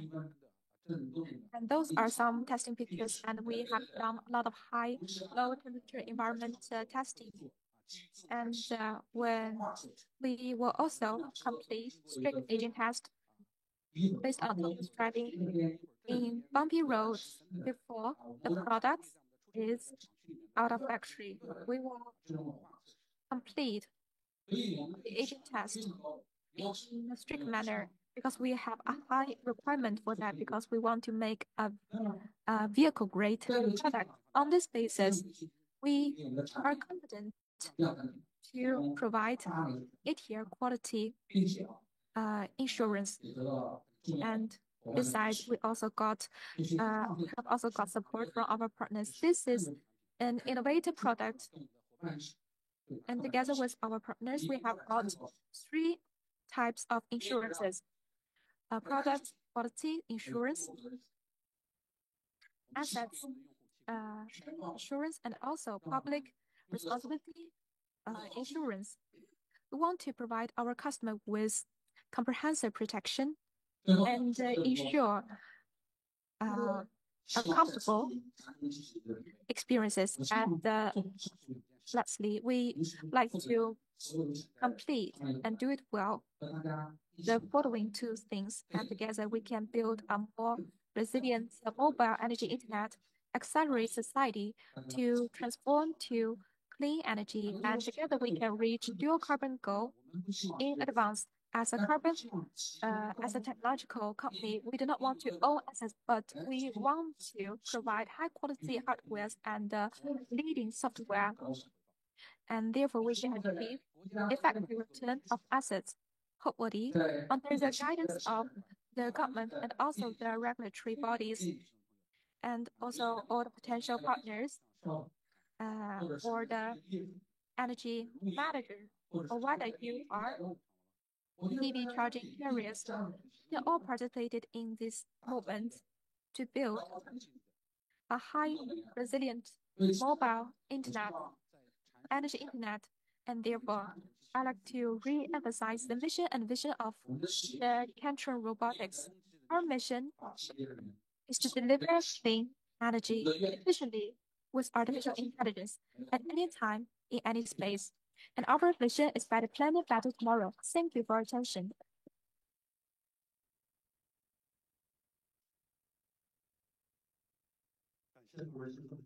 Many thanks to the wonderful speech of Mr. Tang Rui.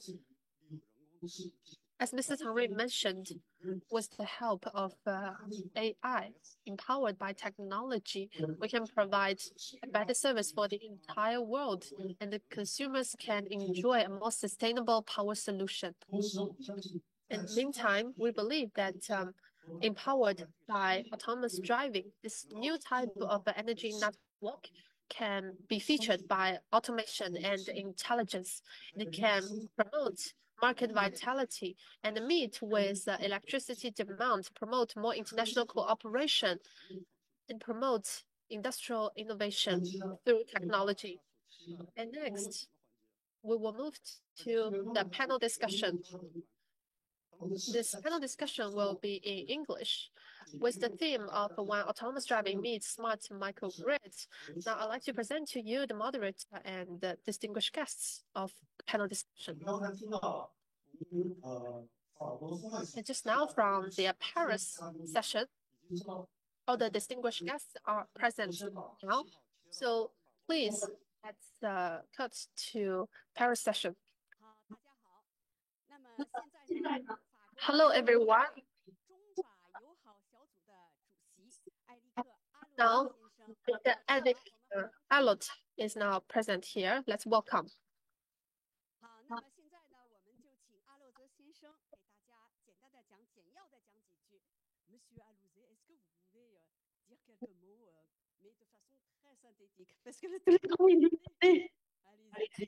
Merci beaucoup, madame, pour votre accueil. Je salue tous les participants, monsieur le président qui vient de nous faire une démonstration brillante de cette technologie, tous les participants à Shanghai, et un peu d'être extrêmement court, effectivement, pour que nous puissions entrer dans le sujet. 我首先感谢大家啊。 Many thanks to your invitation for me to join you today. Well, I think that Mr. Tang Rui has delivered a wonderful speech, so Et de dire quelques mots. Je vais simplement je découvre. On voit bien que la intelligence en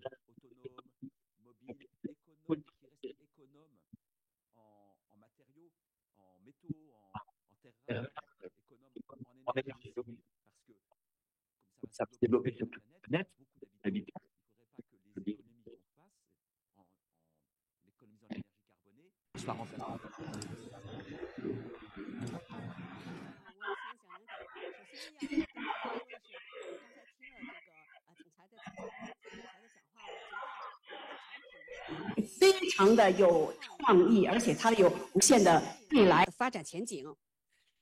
Je terminerai en disant que j'ai eu l'occasion, lors de mon récent voyage en Chine, à Shanghai, à Pékin, en passant par Suzhou, à Suzhou précisément, de participer au 3e forum franco-chinois sur la décarbonation.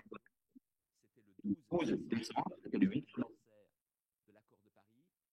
C'était un niveau exceptionnel. Et j'en profite pour insister sur l'importance des coopérations entre nos pays. Et c'est à cela que je veux m'attacher en tant que président du groupe d'amitié, à renforcer les coopérations entre nos deux pays.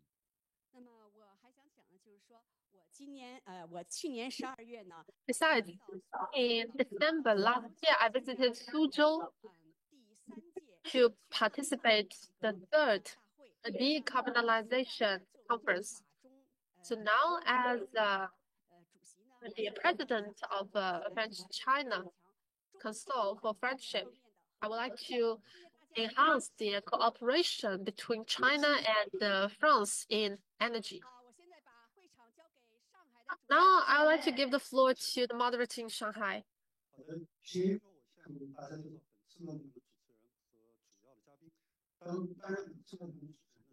I would like to present to you the moderator of the session, who is Ma'am Gu Jun from Shanghai Jiaotong University Smart Energy Innovation Institute. And all the guests, Mr. Tang Rui, CEO and founder of Zhongmu Technology and Country Robotics.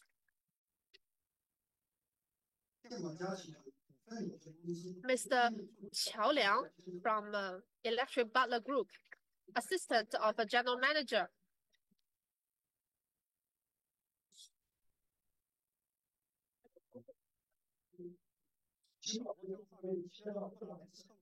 And please now give us the floor of the Budapest session. The honorary guests, they are the former Innovation Technology Ministry, Mr. Lazar Perkovics.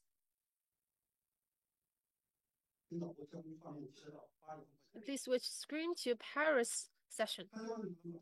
French guest attending the forum is Mr. Brice Lalonde, chairman of the French Energy Association, former deputy Secretary General of the United Nations and former Ministry of Environment of France. And the guest presenting Singapore session is Mr. Shen Zhaoxiong, Chief Operating Officer of Blue SG Group. We have also invited important guests. Mr. Gault Flan will join us online. Let's give a round of applause to all the guests. Good afternoon and good morning. I'm Gu Jing from Shanghai Jiao University. It is my great honor to be invited to chair this roundtable discussion. And we are honored to have 5 distinguished guests in today's discussion. And I should start to say that this is a very special roundtable discussion organized in a special way because we see each other through the screen and we share our thoughts across the country board. And I'd like to start with today's discussion with one general question to our 3 foreign guests. We know that at the COP28, there's a text to be agreed at the agreement. That is that the whole world is agreed to transit from the fossil energy. This term has been widely discussed in China, especially a lot of Chinese experts says that this agreement marks the human being to transit away from the fossil energy. So this is a very special moment for the whole world. So my questions to our 3 distinguished guests is that what is the major challenges and difficulties your country is facing in the energy transition? So this is my first question. I also want to use this question as a kind of backdrop for today's discussion. So I don't know who will be the first to answer this question. Mr. Brice Lalonde, maybe you can be the first to share with us your thoughts on the energy transition, especially what is the difficulty and the challenge your country is facing. Thank you. France, like all the other 26 member states of the European Union, is engaged in a transition which bounds us to reduce by 55% our emissions of carbon by 2030. So it's quite far. It's quite a very steep movement. In France, we have 25% of our consumption is electricity, and we want to pass it to 50%. So we are trying to electrify a lot of our consumption in transportation, in the buildings, in the industry, or for other renewable energy like solar heat, like geothermal. So this is what we are engaged in. We were very interested in what was said in Shanghai. We need to have more and more flexibility because we have to combine dispatchable electricity production in France, low carbon, nuclear, with renewable sources of energy. And the way you mix the intermittent sources of energy with the dispatchable source of energy is one of our tasks, what we are trying to do. And we reflect on what was said, and we are very interested also in having these flexibility sources, which can be the pumping in dams, but it's also electric vehicles. We think that electric vehicles can give back the electricity to the grid or take it considering the peak hours or the low consumption hours. So we are in that moment, and we are very excited to go on, and we are very optimistic about the results. Thank you, Madam. Thank you, Mr. Brice. I think you like the flexibility of this technology, and you also think the flexibility is very important for France to reach the target of 55% of the carbon reduction. And next, I'd like to give the floor to Mr. Palkovic. Would you like to share with us your thoughts on difficulties and challenges your country facing in energy transition?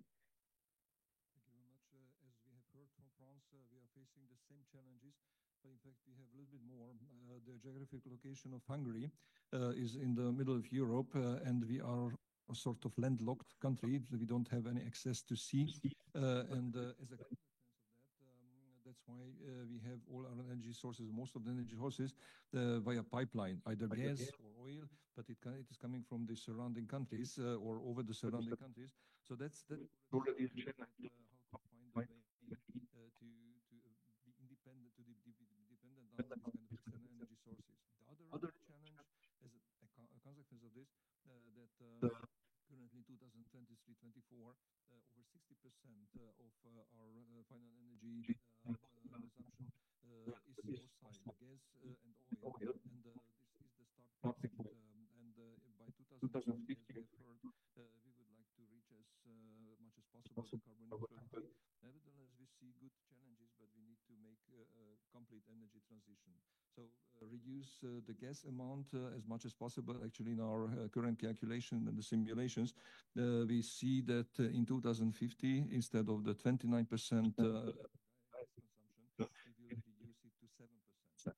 It's consequent for the development by means of increasing the nuclear energy. We are doubling our capacity.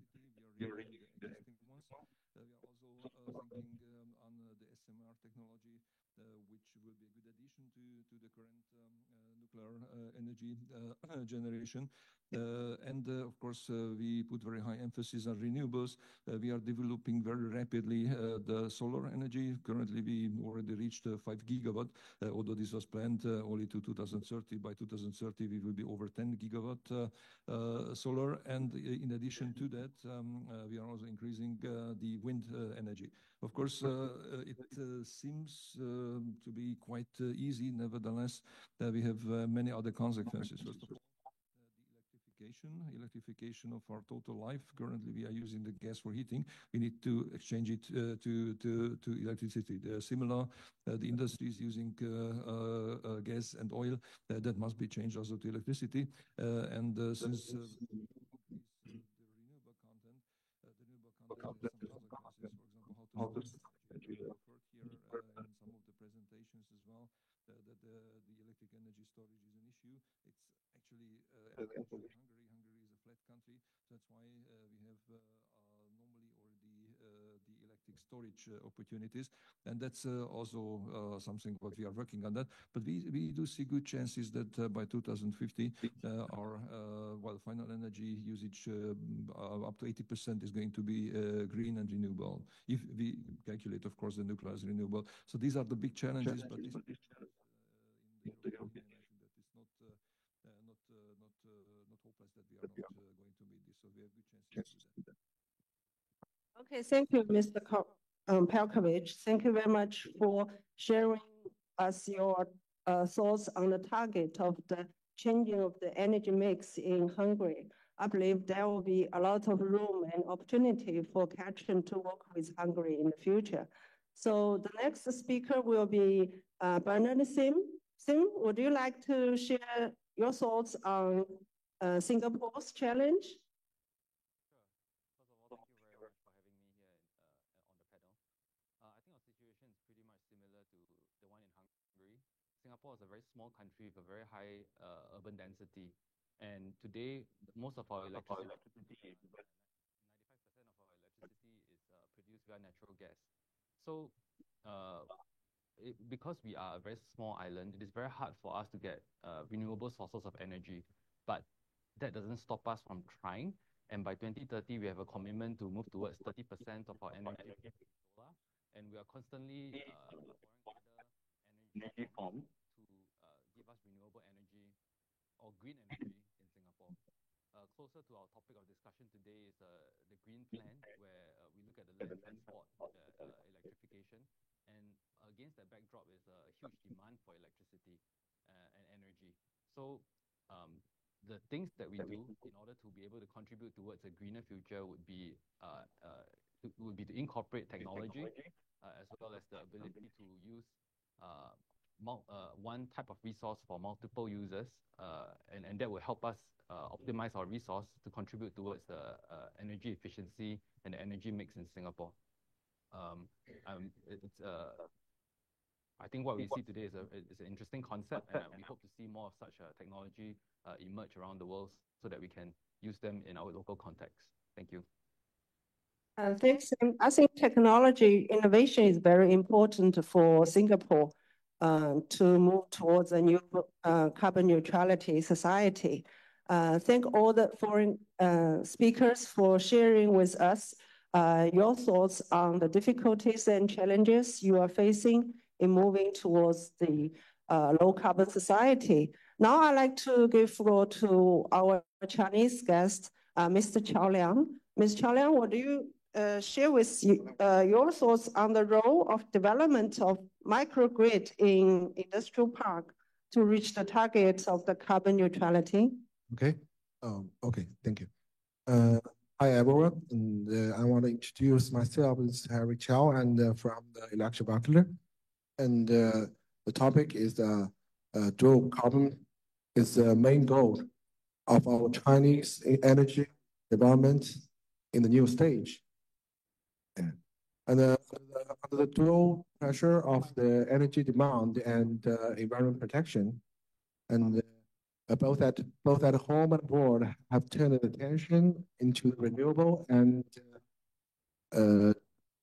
distributed power generation solutions. Generally, the distributed power generation, distributed power sources such as photovoltaics and wind turbines have strong intermittency and readiness, which pose the challenges to the security of our power grid. Yeah. So connecting the distributed power sources to the grid in the form of microgrid and operating them in parallel with the large power grid is an effective way to maximum the efficiency of the distributed power sources. And the microgrid in the park is mainly based in a large power grid, using by distributing power and energy storage and control system. It's dynamically regulated and balanced the load in the park through the EMS system. While enhancing the stability of the power grid, it optimizes the energy consumption structure and increase the proportion of the clean energy applications. Yeah, that's what microgrid do. Yeah, thank you. Thank you, Mr. Chao Liang. As time is limited, I'd like to give more time to our foreign guests to say more about their ideas about the catchment. So I'd like to ask Mr. Palkovic, as you have as a former Minister of Innovation and Technology, so Hungary also has a renowned tradition in technical innovation and engineering expertise. How can Catron leverage this existing ecosystem to further develop and optimize their technology, both for domestic application and potential exports to other European markets. So can you share with us on this question?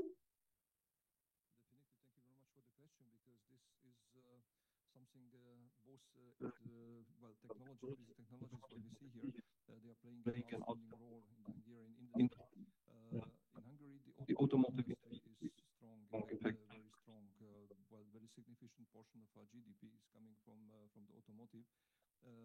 Currently, the automotive industry is characterized by important factors. One is the electric drive systems, and the other one is the autonomous drive systems. And both of them are playing an important role in the current Hungarian research and innovation ecosystem belonging to the automotive industry, but also production. I think that this is not unknown here. That Hungary is in the world currently the largest battery manufacturing capacity, and it is going to stay like this. Beyond of China, United States, and Germany, we are number 4. Considering the size of the country, I think that this is quite a good challenge. And of course, Chinese manufacturers are playing an important role here.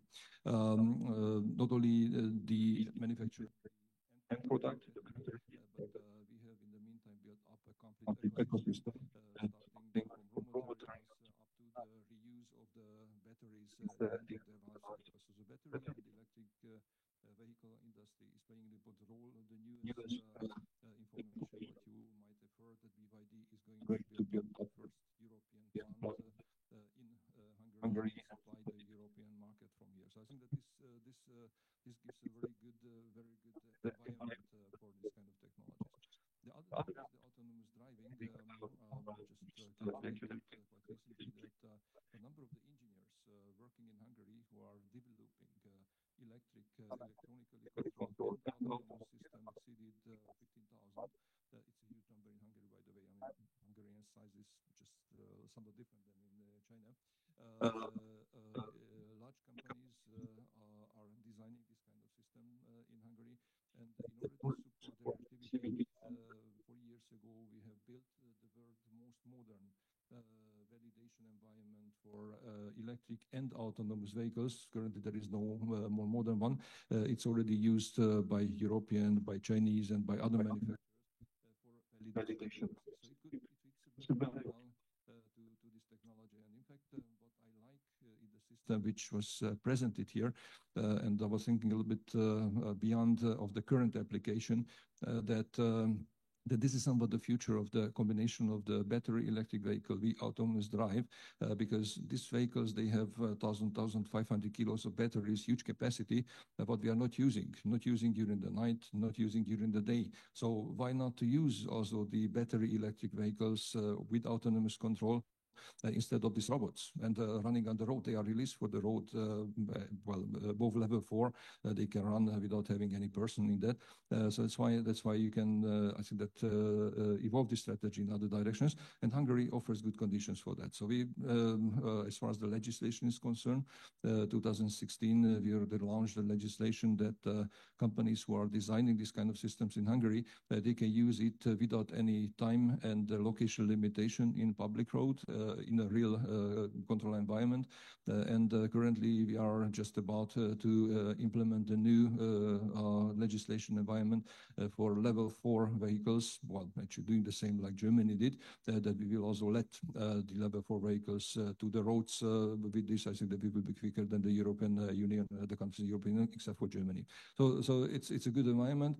And since Hungary is an open economy, mostly based on export, so that's why everything which is produced here in this ecosystem, they also will be exported to other countries. So Hungary is a good place for this kind of investment. By the way, the level of the foreign direct investment in Hungary exceeded the 29% in comparison to the GNI.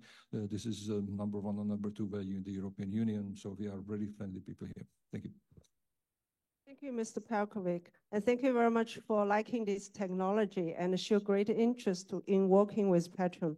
So my next question is to Mr. Brice Lalonde. As your experience with the international climate negotiations, what role do innovative technology like Petrom's play in accelerating the transition towards carbon neutrality, and how can collaboration between governments and private companies like Ketron be optimized? So, Thank you, Mr. Bruce. moderator. Thank you for the question. In the international conferences, the famous COPs, you have two sides. You have the negotiators themselves, the official negotiators, and you have the forum on the side. And I believe you should agree with your national delegation to go to the next COP, which will be in Azerbaijan, in Baku, and you should organize a very important side event to showcase, to show your technology. And it would be very important for the negotiators. They would be very happy because I can tell you, not many people know about this cutting edge technology, and it would be very useful to show it. Okay, thank you, Mr. Brice. You give a very suggestion to Mr. Tang Rui to organize an exhibition on the COP29 in Baku. So, Mr. Tang Rui, do you accept this suggestion? Definitely, it will be a great honor to be there. Thank you. Thank you, Mr. Lalonde.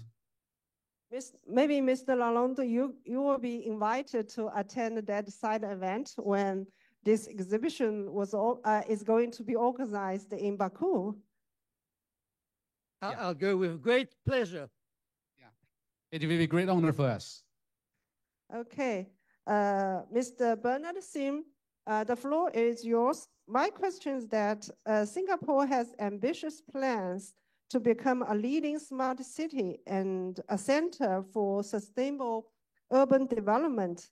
As both a future mobility expert and a resident of Singapore, could you share your view on the unique challenges and opportunities, and how do you envision Ketron's solution contributing to achieving these goals and addressing these challenges? Mr. Sim? Sure, thank you for the question. Singapore is a very small country, and everything we have is limited. We have limited land, we have limited space, limited real estate, and we have limited energy. So everything we do has to do with efficiency. And adopting efficient solutions is what is critical for us in order to move into the next era of mobility or the next era of development. In the case of Ketron, it ticks a few boxes as to what Singapore is looking for for future mobility. And we simplify that with the abbreviation of CASE, C-A-S-E. C is for connected. It is a connected vehicle, and the vehicle is communicating. We are in communication with the vehicle all the time. A is for autonomous. It is level 4 autonomous, and it is able to navigate and find the different locations for the electric vehicles to charge. S is for shared. This service is a shared one. In land-scarce Singapore, everything that we have, if we are able to share the resource, then more people can make use of the same resource. It's all about asset optimization. And finally, E stands for electric. So in this case, Ketron Solutions fulfill all criteria for CASE, connected, autonomous, shared, and electric. And I think that such solutions such as these stand a very good chance in Singapore because of our resource scarcity. Yeah. I think that is my take on the solution that we see from Ketron. Okay, thank you, Sim. Thank you for the word CASE. I think we'll remember this idea from Singapore, CASE. As time is very limited, but we are very delighted to have this opportunity to talk to friends in France, in Hungary, and in Singapore.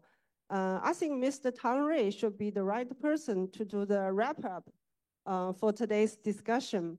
And I believe you must have a lot of new ideas after hearing the thoughts shared by all our guests. Ms. Tang Rui, the floor is yours. And can you just wrap up for today's discussion? Okay, thank you, June. And I really, I'm very, very honored and excited and and received such good compliments and appraisal from Mr. Lalonde and then Mr. Kovacs and Bernard. Really, it's a great honor, and I feel very, very grateful. And it's not an easy thing to do that for what we have done over the past 1.5 years. And but I'm really, really excited that I think that what we are doing is very meaningful. And the problem we are facing is universal and global, And we all live in the same planet. We all want a better planet, a better tomorrow. And that's why, all the leaders from the governments, from different countries, from industries, are all, working together for a common goal, for the zero carbon goal that, we have agreed in the past, COP meetings and the future ones. If I could be, really honored to participate in the next one. So said that, and I also, I look forward very much that, this year we are going to do a lot of, launching and commercialization in China. And we also want to quickly also to launch it in countries where they see this as a solution to help them to accelerate the transition to a new energy. Of course, there will be certain things to be done to adapt our system to a new country, to a new local market, because of the infrastructure is different, because of the the price elements, the fee you pay for EV, for electricity are different. There are certain electric interfaces are also different. So there will be certain things surely to be done to make this solution widely used in other areas of the countries. But I'm excited, I'm excited that, we should immediately to kick off the work to work with, all our potential partners. And I'm surely believe that, like Mr. Kovacs has said, like in Hungary or in Paris or Singapore, everybody is, keen for innovation. And there are good engineers from local, and then there are good, labor market as well, from Hungary or from other, countries of Europe. And we can do a lot of, local design, local manufacturer, in local, for local. And that will be the next thing that I'm going to do, after this. And I look forward to meet Mr. Lalonde, Mr. Paul Kovacs, Bernard, and all the guests who, spared the time to join this meeting. I hope that meet you in person very soon and get our, cooperation started very soon. Thank you very much. Thank you, Mr. Tang Rui. I remember when I talked to Tang Rui about the Catron, I asked him that question, is there a competitor of Catron in the market? He gave me a very definite answer that no, we have no competitor. We are the only one in the market. So let's wait and see. I believe that there will be. And I welcome them because I believe this should be an open ecosystem, an open thing, that there are certain things that we've done.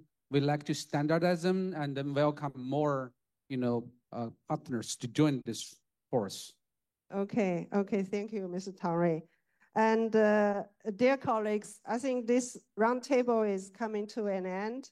And the distinguished panelists from France, Hungary, and Singapore and China have very interesting discussion on energy transition, smart microgrid, autonomous driving, and even the application of AI in the energy sector. So please join me in applauding their wonderful presentation.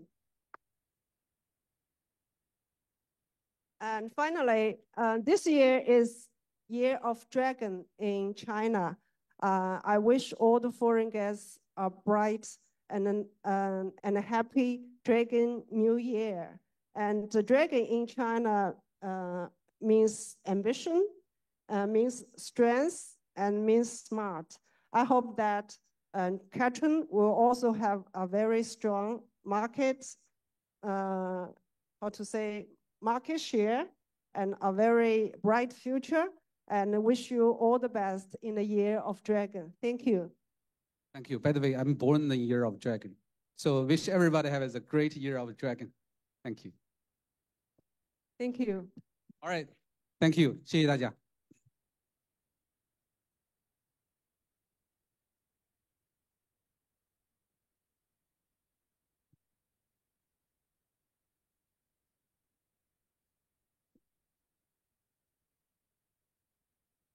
感谢顾军院长的支持，也感谢各位专家的云端交流。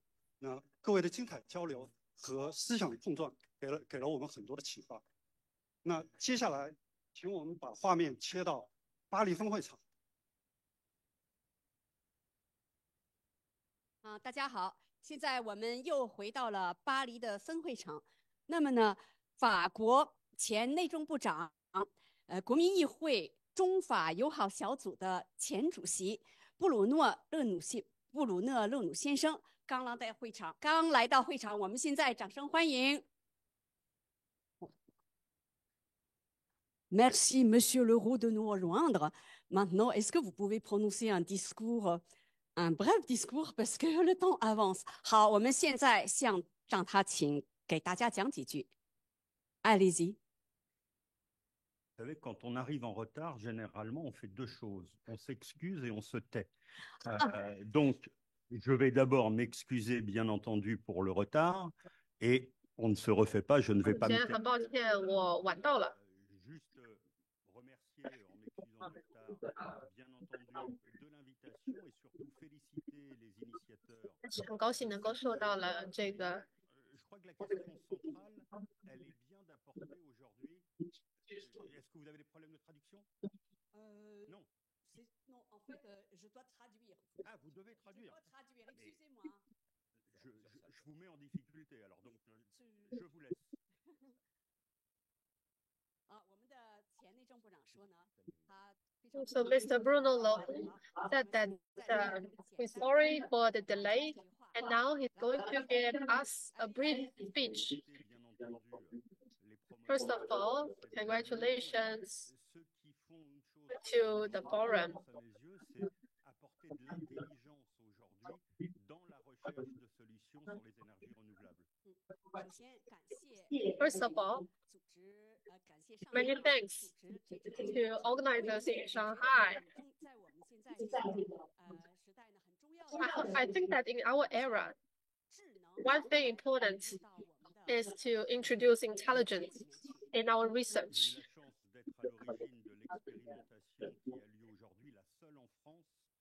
D'un véhicule de transport public électrique, mais totalement autonome, de 12 mètres, mis en œuvre par la RATP aujourd'hui. Et nous avons réussi à le faire parce que nous leur avons montré qu'il y avait de l'intelligence ajoutée et qu'il fallait regarder dans ce cadre de partenariat avec la Chine que nous avons monté. Once I participated in the research of the first EV in France. So now I'm very excited to keep in touch with China. Et je crois qu'il n'y aurait rien de pire que dans ces nouvelles énergies et dans la façon dont on se développe, d'avoir des problèmes qui ralentissent leur développement et notamment des problèmes d'infrastructure. Et c'est pour cela qu'il faut apporter de l'intelligence aujourd'hui dans la conduite de ces nouvelles énergies et de leur développement. However, in the process of developing electric vehicles, the most important way is to integrate artificial intelligence in our work. Et je pense que ces technologies doivent être mises au service du développement des nouvelles énergies, mais aussi au service d'une forme de nouveau service apporté à la population, parce que je participe de ceux qui peuvent penser que le développement de ces nouvelles énergies peut aller de pair avec une société qui soit plus apaisée. And I think that this new technology can benefit more people to provide a better service to the public. On peut espérer mieux. Bravo à ceux qui font aujourd'hui le pari de ces nouveaux robots de stockage, de ces nouveaux outils qui sont mis à notre disposition. 简单的说呢，就是让智 To 能 put it this way, artificial intelligence can better serve the world. Merci, Monsieur le on espère que dans le futur qui est bref, qu'on a une coopération dans le très bref futur. 现在就到了激动人心的战略签约和合作启动仪式。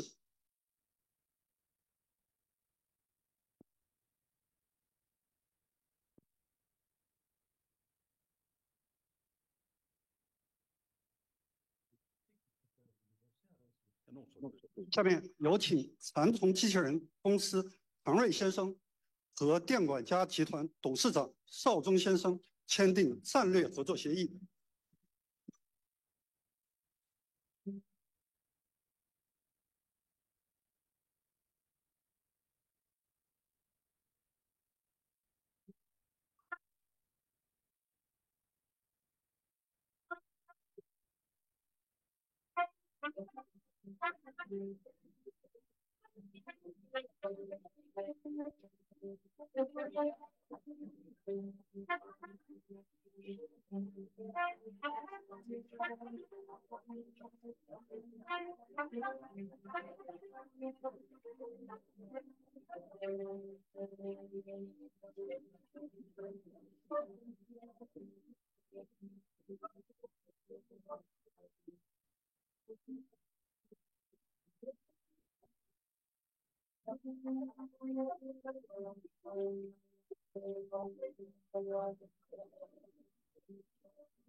下面有请蚕丛机器人公司唐瑞。Next, I would like to invite Mr. Tang Rui from Control Robotics and Mr. Chen Zhongjian design strategic cooperation. 可以把这个画面切到巴黎会场。下面请法国2家公司，一个是恒通公司，还有一个是光芒公司的总裁分别到前面来，和上海蚕丛机器人公司举行那个签字仪式。Well, now let's witness the signing of strategic cooperation between Cantron Robotics and the lighting company in France. Maintenant, nous invitons 2 sociétés françaises à venir signer des accords, des mémorandums stratégiques avec Cantron Robotics Shanghai. Il s'agit de 2 sociétés françaises. La première s'appelle Yuning Group. Now let's invite Mr. Tang Rui from Cantron Robotics. 现在呢，先请第一个公司，它的代表是唐小华，来代表它的恒通公司签字。恒通公司呢，主要从事房地产。Well, I'd like to invite Mr. Tang Xiaohua from France.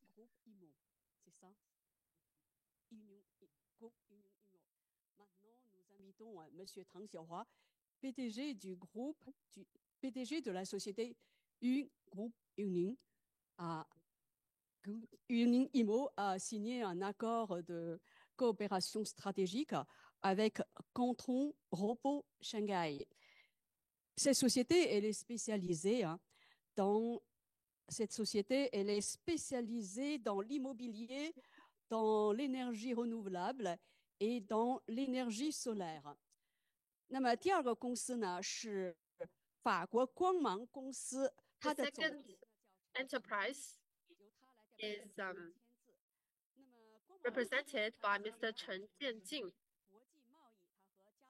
specialized in international trade, cooperating with Carrefour.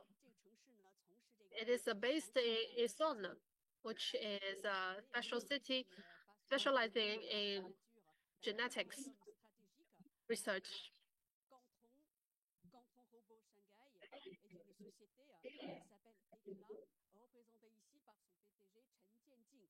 Cette société, elle est spécialisée dans l'immobilier, mais aussi, cette société, elle est spécialisée dans le commerce international et elle travaille aussi en étroite collaboration avec Carrefour France. Et en fait, la société, elle est basée dans l'Essonne. L'Essonne, c'est une ville qui, comme vous le savez peut-être, est spécialisée dans la recherche génétique. Génétique. 好，那么我们现在这个签字线上签字仪式了。Now we'll conduct the signing ceremony. Many thanks to the moderator from Paris session. Many thanks to Mr. Chen Jianjing and Tang Xiaohua.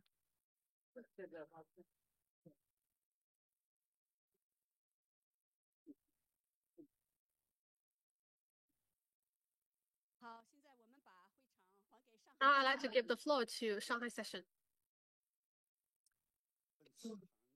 This forum